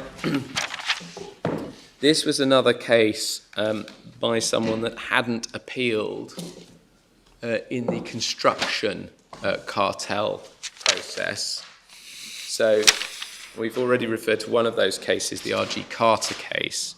But in this case, recognising that in the light of R.G. Carter and principles articulated there, that Lindham was not going to be able to appeal out of time, it took a different and perhaps more creative route, which was it sought recovery of its penalty by way of restitution on the basis that the decision of the CAT in relation to the 25 appellants in the construction case had said that the penalty methodology had been wrongly applied, and that in those circumstances it was flawed, and in those circumstances Lindham was entitled to a restitutionary remedy.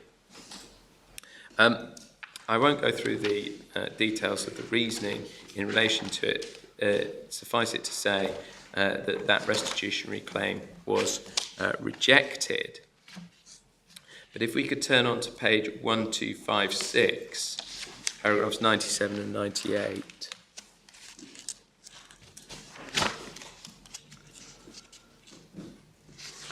just worth emphasising what's said here by the court in consideration of this restitutionary claim. I should say that the respondents in these proceedings, when they initially engaged with the OFT after the Tobacco 1 decision, the successful appeals, sought withdrawal of the decision, repayment of the penalties, or alternatively suggested that they might bring restitutionary claims.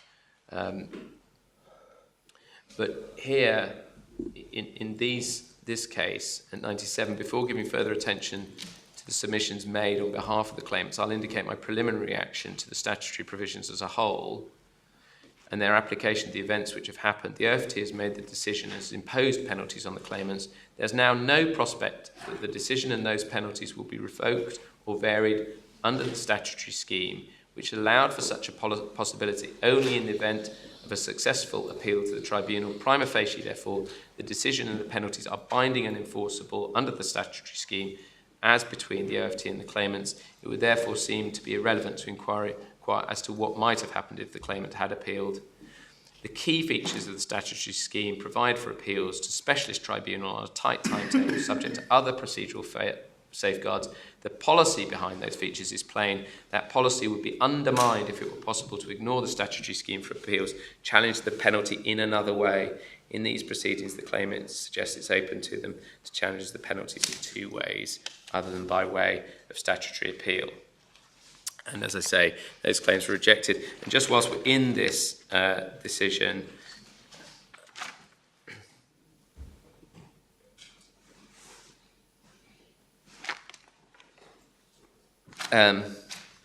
just for your notes, over at page 1261, there is, and it's appropriate to draw this to the court's attention, a question raised here whether or not the OFT actually has power to withdraw decisions. This is paragraph 122.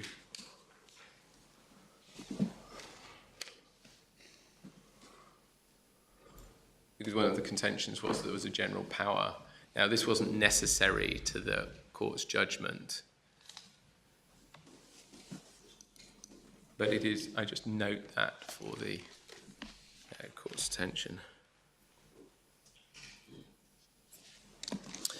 So, the reasons I've emphasised this case law is because the statements which the OFT made to TM Retail did not reflect and were inconsistent with the fundamentally important principles of legal certainty and finality, as has been articulated in the context of competition matters by the tribunal, the High Court, indeed your Lordships, and indeed the Court of Justice. And so one of the points I'll come back to is to allow a non-appellant to benefit from another party's successful appeal or other measure cuts across the competition tribunal rules, which place mandatory and strict limits on the time by which an appeal can be brought.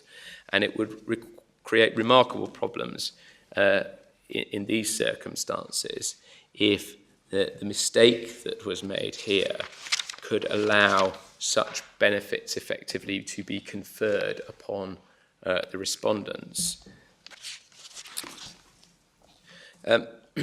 Just to finish up on the narrative, I've already referred to this, and after the appeals, the successful tobacco appeals, of course, TM Retail did raise the point that the appeals by others had succeeded, and initially requested the OFT to revisit their position on the appropriateness of withdrawing the decision. I won't take you to them, but for your reference, as I've already indicated, the first two letters from TM Retail of the 23rd of December 2011 and the 16th of February 2012, which are at pages 660 and 672 of the electronic bundles, do not mention any of the exchanges during the course of the ER process. Alongside those requests were being made also by the respondents and the OFT rejected all of those requests. If I could pick up the narrative briefly then at page 437 and 438 in the bundle.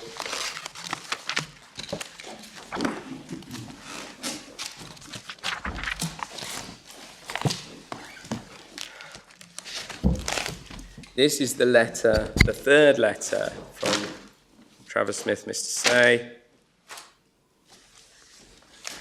following on from the tobacco appeal decision of the tribunal.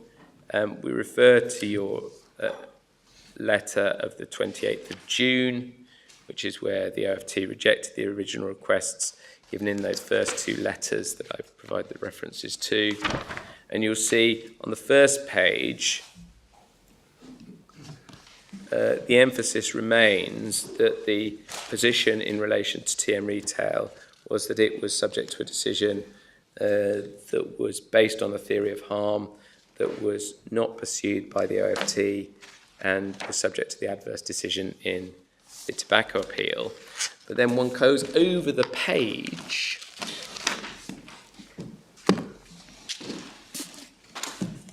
and at 438, it says, finally, we note that during TM Retail's discussions with the OFT in the context of early resolution, TM Retail specifically raised with the OFT its particular concern not to be left in the unjust position of continuing to be held payment of a significant fine if in exactly the same position it now finds itself, where it early resolved and didn't appeal the OFT decision, but where other parties did appeal and they were granted. That concern was raised at a meeting of the 8th of July 2008. Senior OFT staff at the meeting indicated that in such a situation, to the extent the principles determined in the appeal decision were contrary to or otherwise undermined the OFT's decision against TM Retail, OFT would apply the same principles to TM Retail. The OFT has given no explanation as to why it now takes a different view. Then over the page at 439, the OFT replies.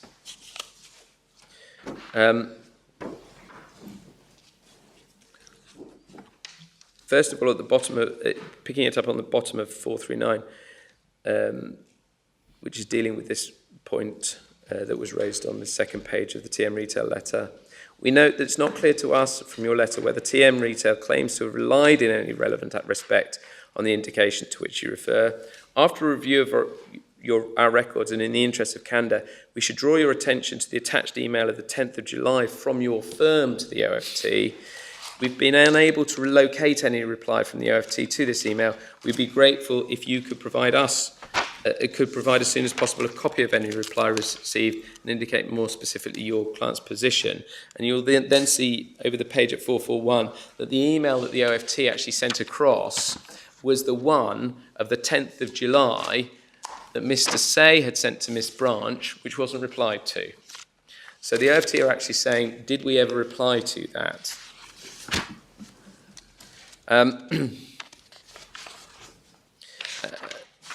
And it then, if one moves on to page 445, you'll then see the response from Mr. Say, where the focus is all on this issue now. No, there was no response to the email of the 10th of July.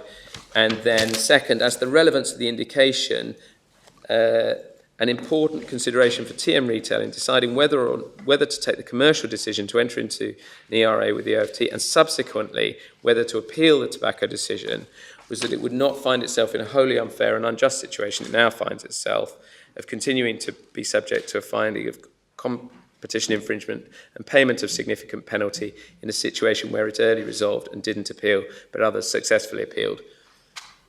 So it's emphasising reliance.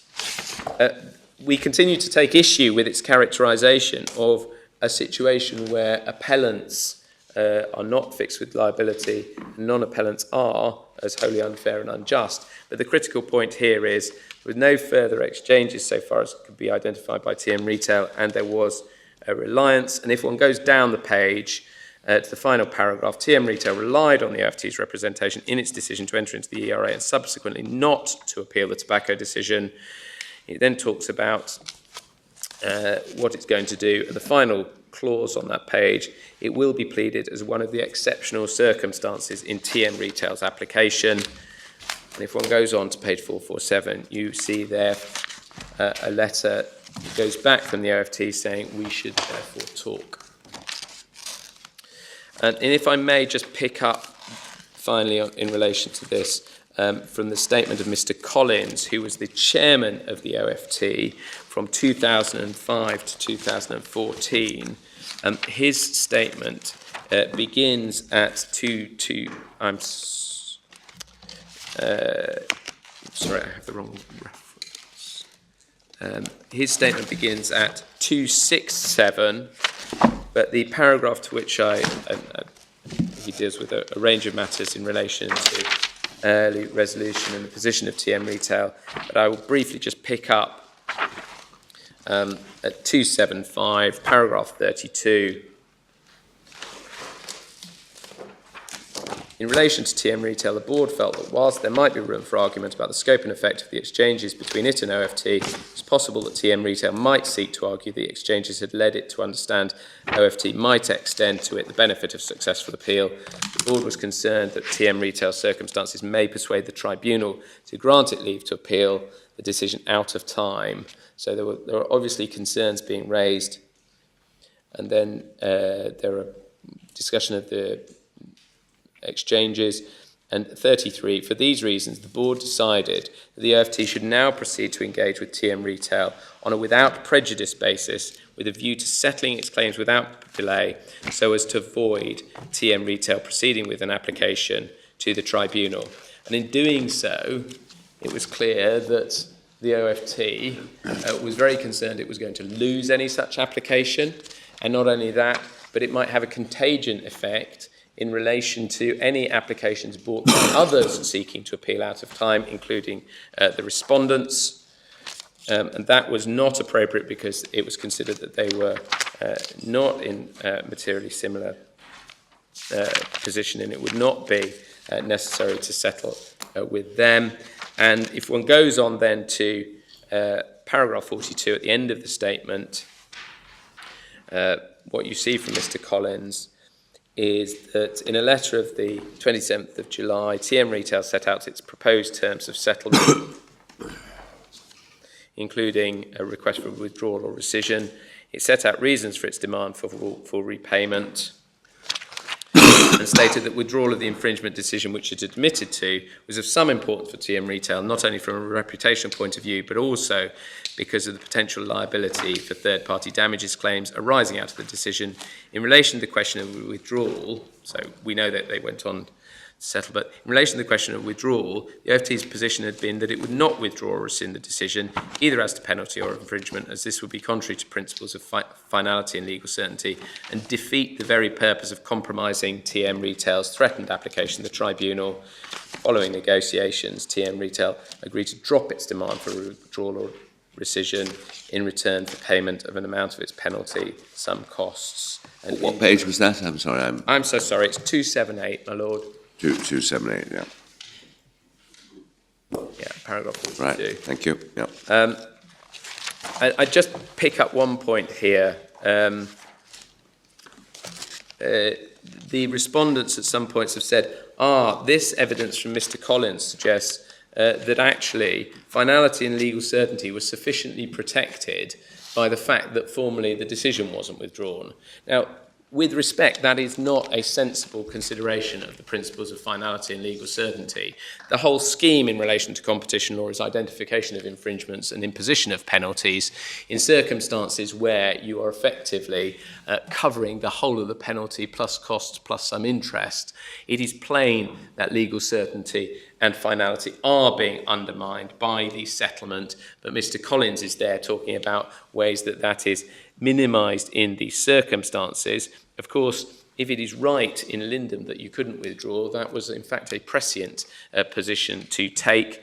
But nonetheless, the critical thing in relation to this is that entering into the settlement as was done here does undermine principles of legal certainty and finality, and indeed the statements and assurances given did so back in 2008, and that was the error that was made. I should say that one of the odder things about this case, and it's highlighted in paragraph 52 of Summerfield's case, is that at least Summerfield, and I'm not sure about Gallaher, seemed to be accepting that if the OFT hadn't settled with TM Retail but had pressed on to have the matter dealt with by the CAT and lost, that would have been an acceptable and lawful outcome, whether or not Gallaher and Summerfield would have been permitted to appeal out of time. We don't understand why that is the case, if that is indeed Summerfield's position in relation to these matters.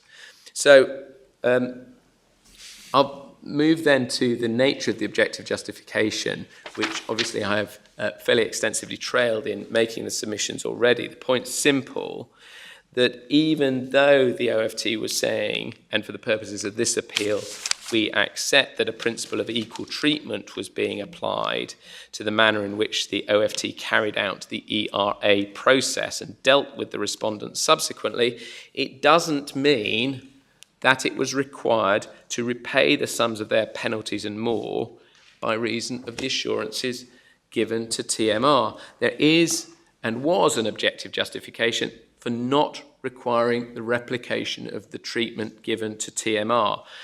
And that is that the assurances were based on a mistaken approach as to the law. And that it was a mistake as to the law which goes to undermining fundamental principles of finality and legal certainty. Just to be clear, we're not saying that the statements were inherently ultra vires, but they were based on a wrong understanding of the law. And we say that gives rise to a clear justification for not replicating,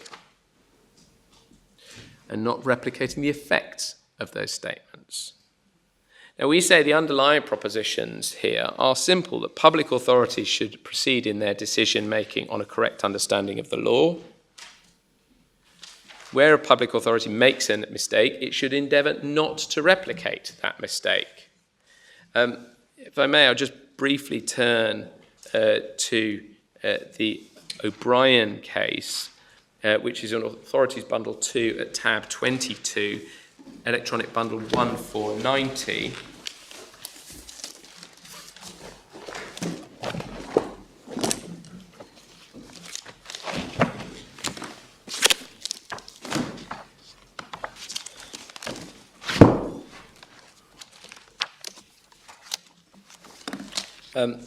This was a case concerning deductions to be made to compensation where there'd been a miscarriage of justice in relation to the killing of a newspaper boy. All three surviving defendants claimed compensation, and there were various deductions to the non-pecuniary loss awarded to those defendants, taking account of those defendants' other criminal convictions. And what actually occurred was that in relation to the three, the younger pair, V and M, were made subject to discounts of 25 and 20% by way of non-pecuniary loss, whereas the third defendant, R, who was older and had a more serious criminal record, was only subject to a 10% discount.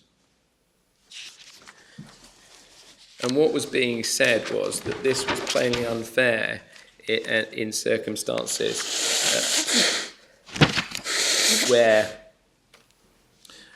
they were all being given compensation in relation to the same matter. If we pick it up, that is described at paragraph 24, page 1505.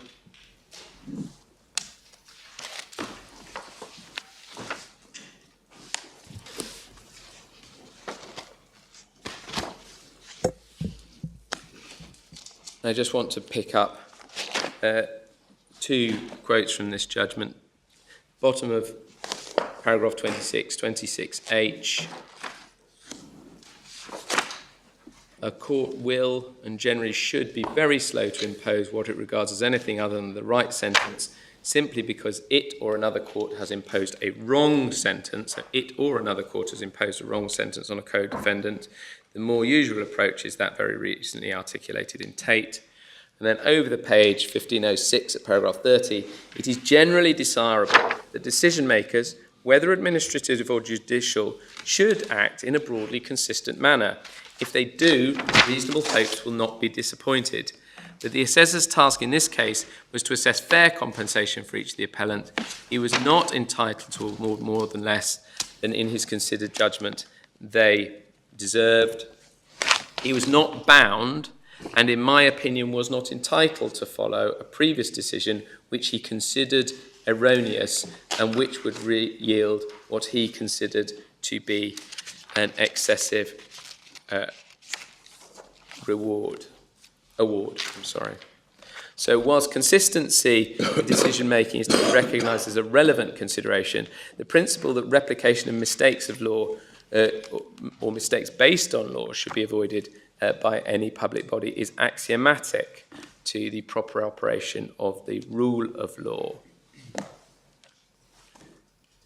And if I may, I'll then go to the NatWest case, which is in Authorities Bundle 1, Tab 6, Electronic Bundle 961.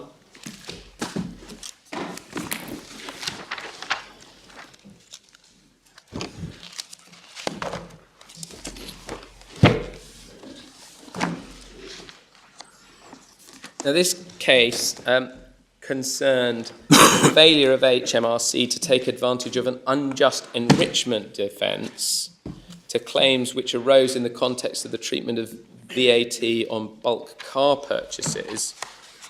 The defence was available under statute, but had not been deployed by HMRC in circumstances where various parties, who were in fact competitors or rivals to NatWest Bank, had sought repayment of VAT claims.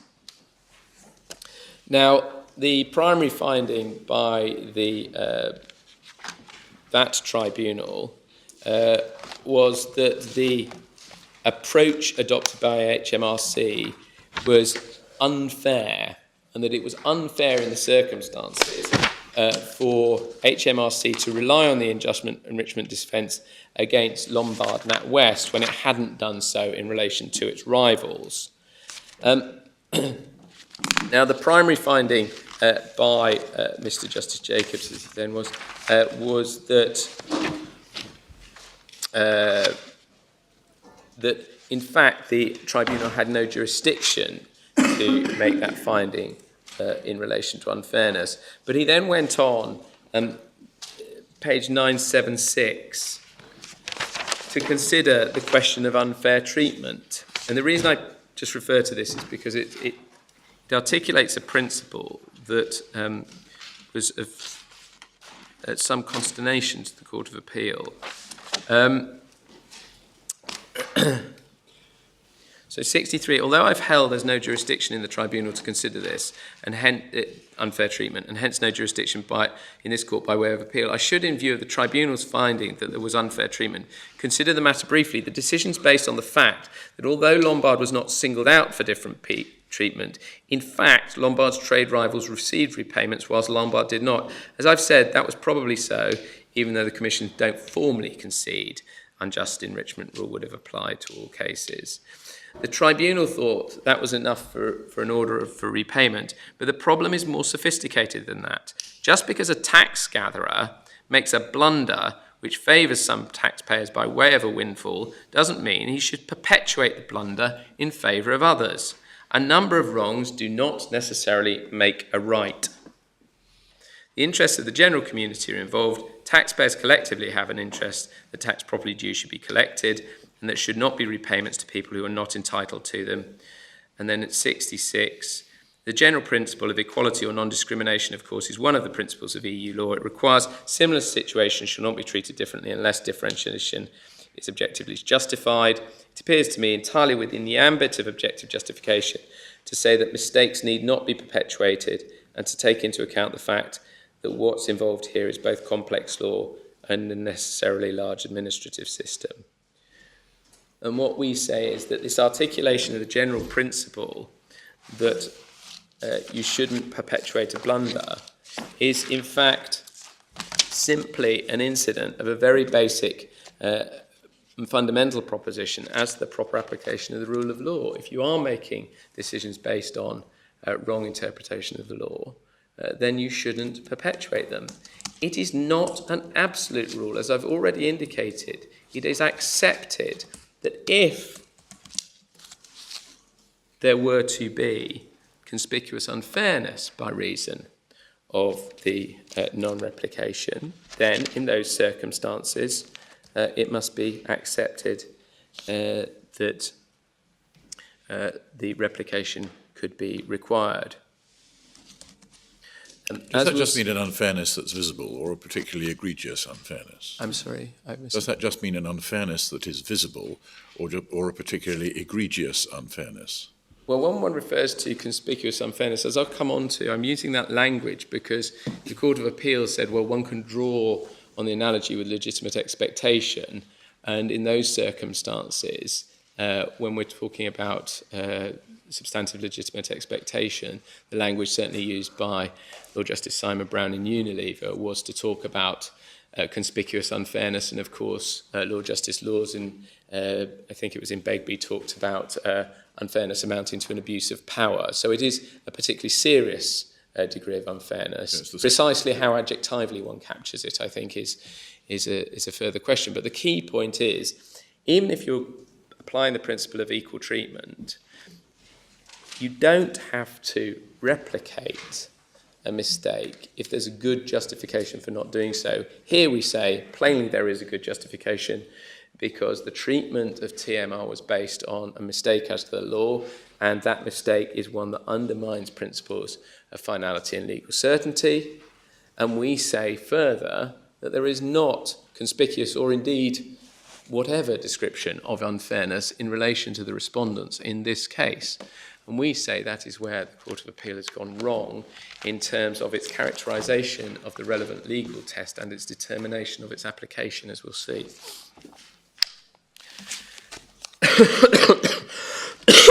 Excuse me. Now, I won't take you to the Authorities Bundle 3, tab 24, which is Mr. Justice Nugee in Veolia, which was another VAT case, which was handed down between the decisions at first instance in the Court of Appeal in this case, where he recognises the importance of the principle of not perpetuating a mistake. That's just at paragraph 209 in that judgment. The electronic reference? I'm so sorry. The electronic reference is page 1650. Thank you. I fear that may be the start of the case rather than 209.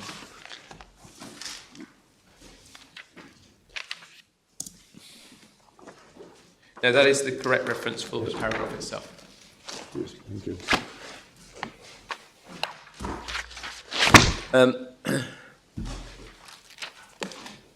I will just briefly then, if I may, move to the Lewisham case concerning changes in grade boundaries. Authorities 2, tab 20, electronic bundle 1424.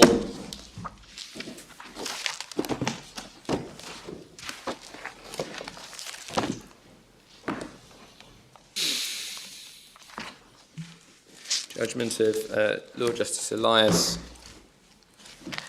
This was the case concerning the shifting of grade boundaries between the January cohort in 2012 and the June cohort in 2012. Sorry, which tab was it again? I'm so sorry. Tab 20 Yes. in Authorities Bundle 2, my lord.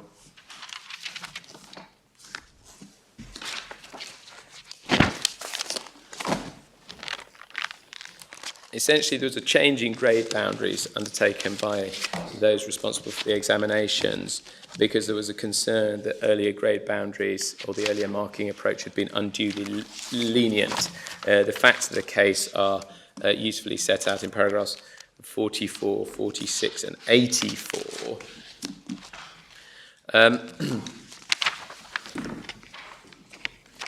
One of the grounds relied upon was that the conduct of the defendants in shifting the grade boundaries was conspicuously unfair so as to amount to abuse of power. This was then considered by Lord Justice Elias from page 1446, paragraph 105 onwards, where he refers at 106 to the origin of the concept of conspicuous unfairness, which is in the judgment of Lord Justice Simon Brown in Unilever. Unilever is in our bundles. It's in Authorities Bundle 3 at tab 26.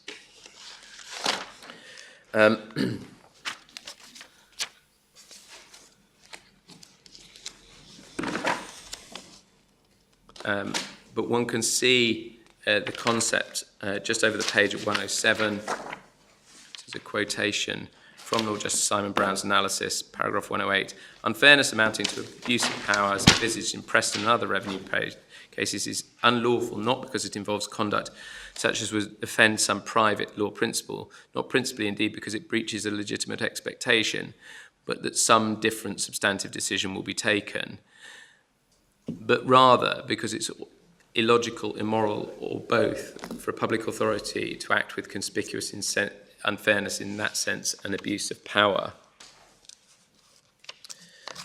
And then there's a consideration at 109 of another case which is in the bundles, just for your reference, Authorities Bundle 3, tab 28, the Camelot case, where it was held that there was conspicuous unfairness, where two candidates had entered bids to run the national lottery. Neither were considered to have satisfied the relevant criteria, but only one was then invited back to make a further submission.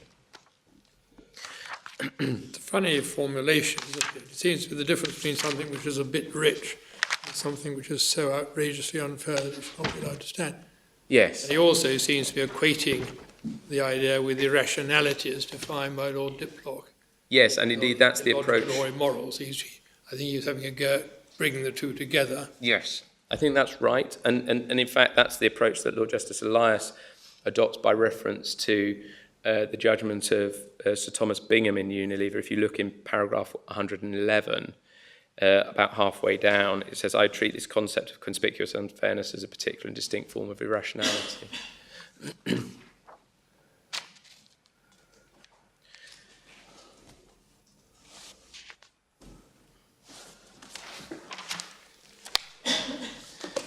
Just worth picking up the way in which these matters are dealt with, though, by the judge here, paragraph 118. In my view, he accepts a description of what's gone on. In my judgment, this is right at the bottom of 1449, paragraph 118, the fact that we're concerned with candidates being examined for the same qualification demands equality of treatment, and anything falling short of that requires justification.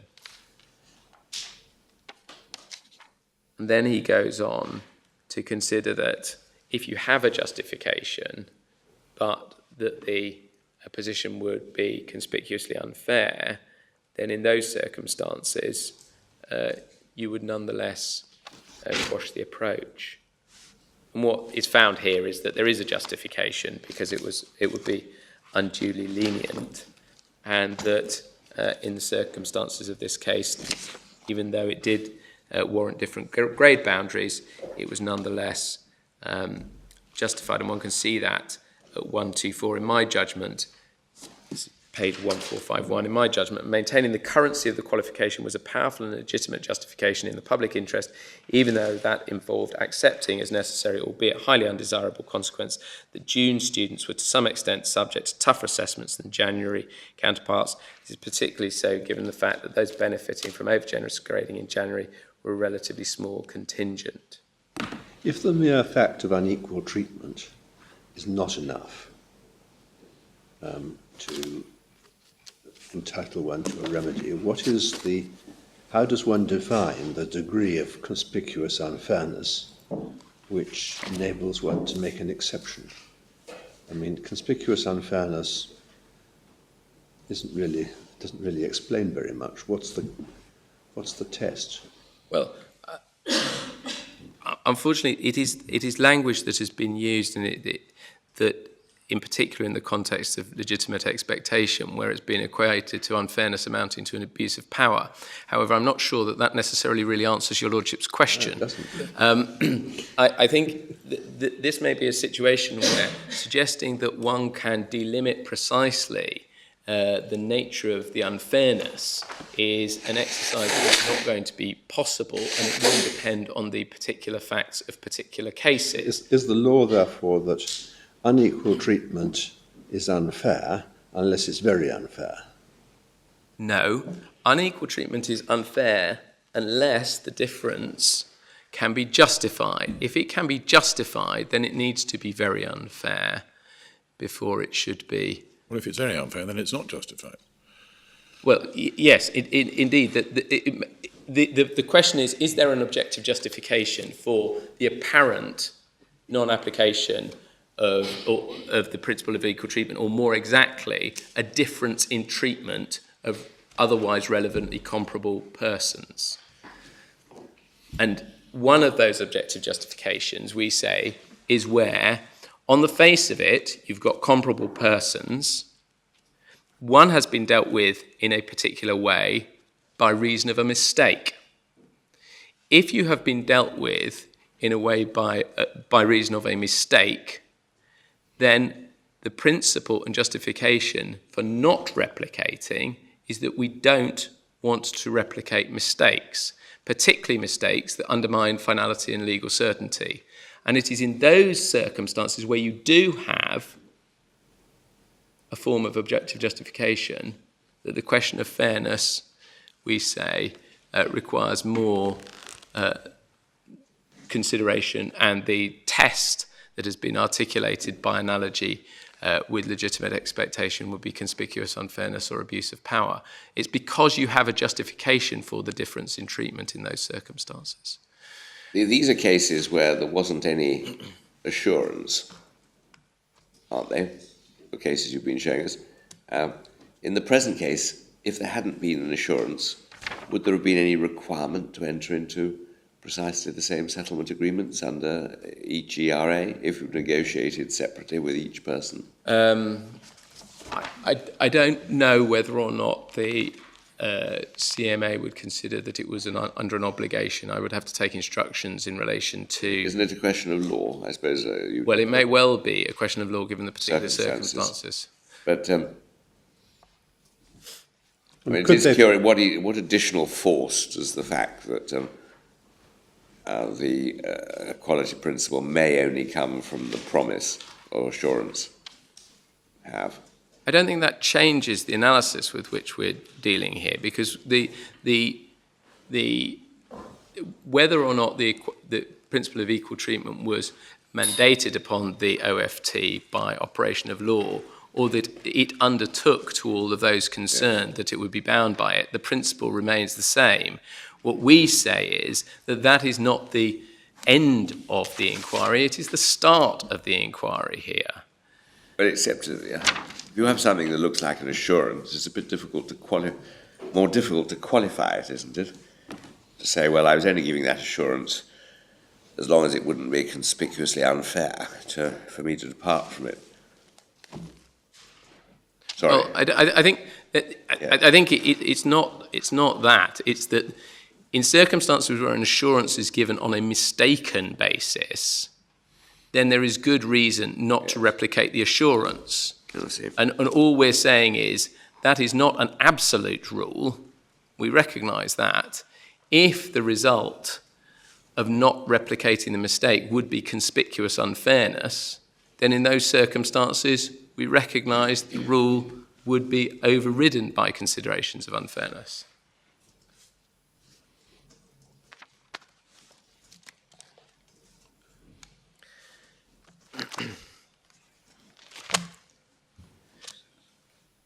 And just finally, in relation to this case, I'd emphasise paragraph 126 on page 1452. I recognise that this is not on all fours with the current application, because, referring to the quote from O'Brien, to which I've already referred the court.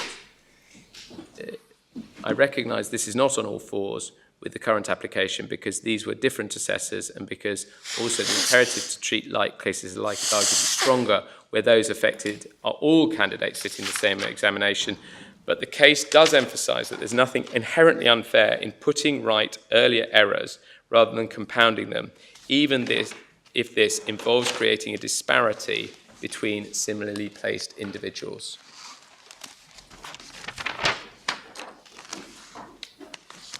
Is the principle possibly that in normal circumstances, the fact that you have favoured one person is not a detriment to all the others unless their positions are in some way directly related?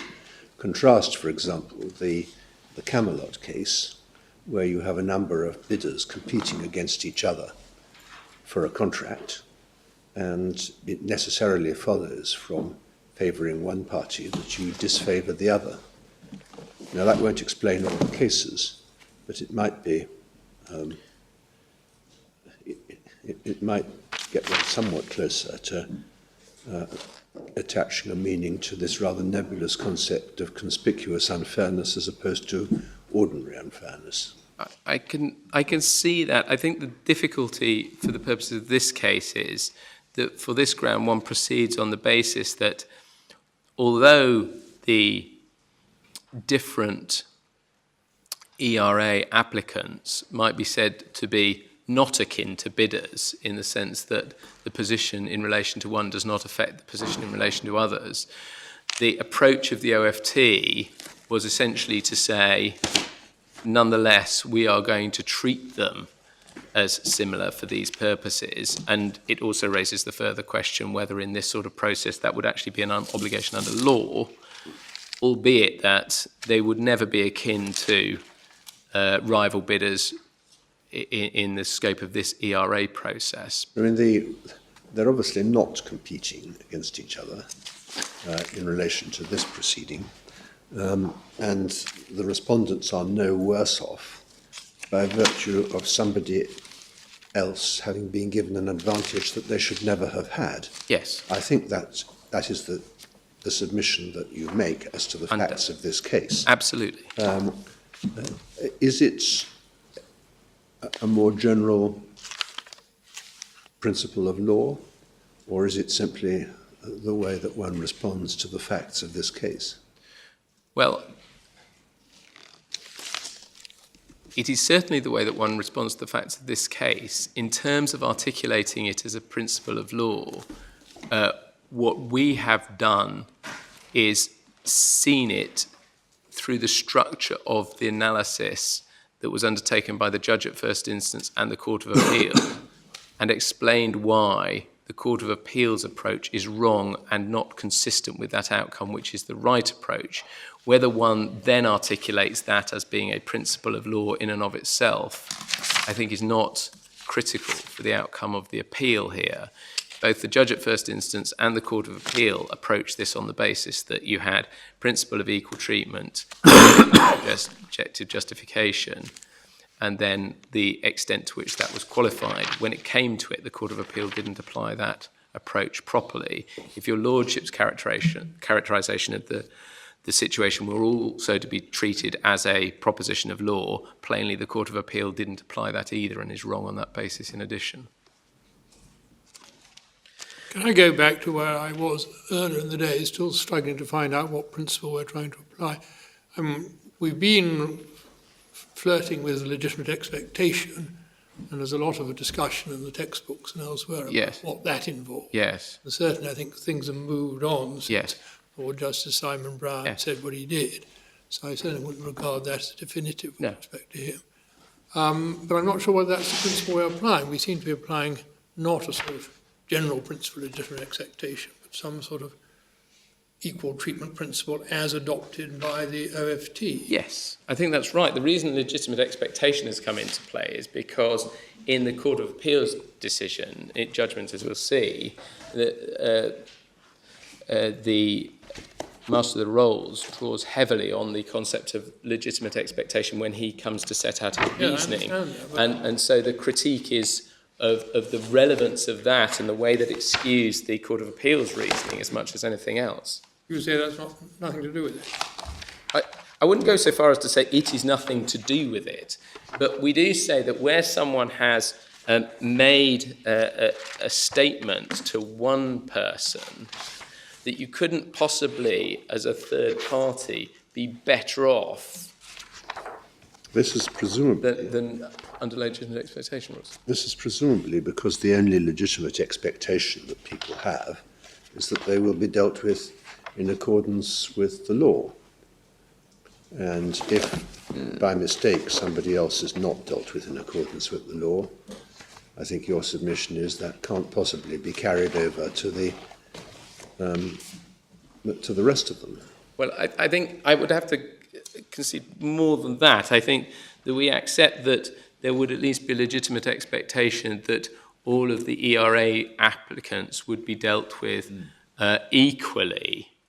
Equally unlawfully. Well, this is where we say that the situation is that although they may well have had a legitimate expectation that each would be dealt with equally with the others, that does not mean that if one person is dealt with in a particular way which is based on an error, that in those circumstances that must be replicated elsewhere. Well, they had two legitimate expectations, didn't they? One, that they would be dealt with equally, and the other, that they would be dealt with in accordance with the law, because everybody else was going to be dealt with in accordance with the law as well. I'm certainly not suggesting that they wouldn't be dealt with in accordance with Well, I know. They had a legitimate expectation that TMR wouldn't be given a particular favour, but they didn't actually have any expectation that they would be given TMR's favour because they didn't know about it. Absolutely. And indeed, the evidence from them is that, in fact, they didn't consider that it was even worth asking for those sorts of favours because they thought it wasn't consistent with the approach to law. Well, the Master of the Rolls characterised the favour as an irrational favour, I think, summarising his judgment. It certainly one which couldn't reasonably have been provided. Yeah. I suppose you would say, although you have a general expectation of equal treatment, you don't expect that if, by mistake, one party is given a favour irrationally, the same irrationality will be applied to you. Yes, I think that undoubtedly must be right. And we would go further that if you can't, in circumstances where someone is given a favour that is based on a misunderstanding as to law, so you don't have to go so far as to say it's inherently irrational, then in those circumstances, we say that you can't expect that you are going to be accorded that mistaken favour. And then the only caveat we place on that is unless it would be conspicuously unfair for that favour otherwise not to be conferred on you. But yes, I mean...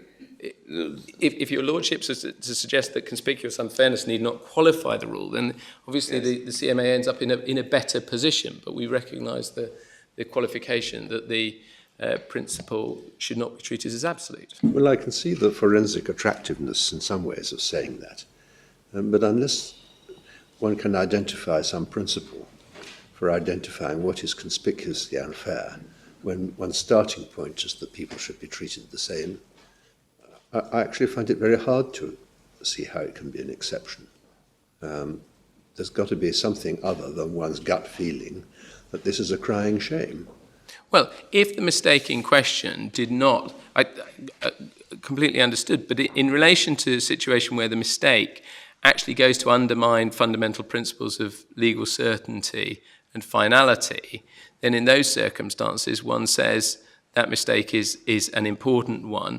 And in those circumstances, the idea that you should replicate that mistake is one that shouldn't occur unless it would be conspicuously unfair to do so. And one reason for that it might make it conspicuously unfair would normally be a sense of reliance But of course, in this case, the very essence of the situation is that insurance wasn't given, so there couldn't be reliance. Well, And that may well be the reason why identifying what if, constitutes If there had been knowledge and reliance, we might be in the field of expectation. But Yes. it does seem to me that there is a distinction between the equality principle and the legitimate expectation principle. The legitimate expectation principle can't, can it apply if all you can say is, if I'd known this, then I would have expected that? Legitimate expectation must depend upon the actual circumstances, Yes. the objective circumstances, which are within your Absolutely. general knowledge. You expect what you expect. You don't expect things which you don't know about, No. which you don't actually expect to happen. No, absolutely. No. So if we put aside legitimate expectation here, we're back to the equality principle, and you say that is also qualified by this, by the mistake, but that in turn is qualified by the conspicuous unfairness. Yes. Yes. We see it as a three-stage process. I struggle to draw together the threads on legitimate expectation in Yeah. the United Policy Group case. Yes. I don't know whether I was going to refer to that, but I rather agree with my lord that that's not really what we're talking about. No. We're talking about some other equality principle. I'd love to see a textbook, Mr. Smith or someone, a little extract which tells me what principle it is that we think we're applying, and then we might be able to argue about it. Well, Lord Scarman in Fleet Street Casuals at page 651, that's MS 1696, states a rule that applies to the Commissioners of Inland That's still the Revenue. law. I mean, presumably Mr. Smith has taken that on board by now. Yes, but is that not? Is that a principle that is confined to the Inland Revenue, or is that a wider public law principle? And if it is confined to the Inland Revenue, I'd like to see case law that says that. Which is the page one? 1691. 1696. Sorry, Letter E. I don't accept that the principle of fairness in dealing with the affairs of taxpayers is a mere matter of desirable policy or moral obligation.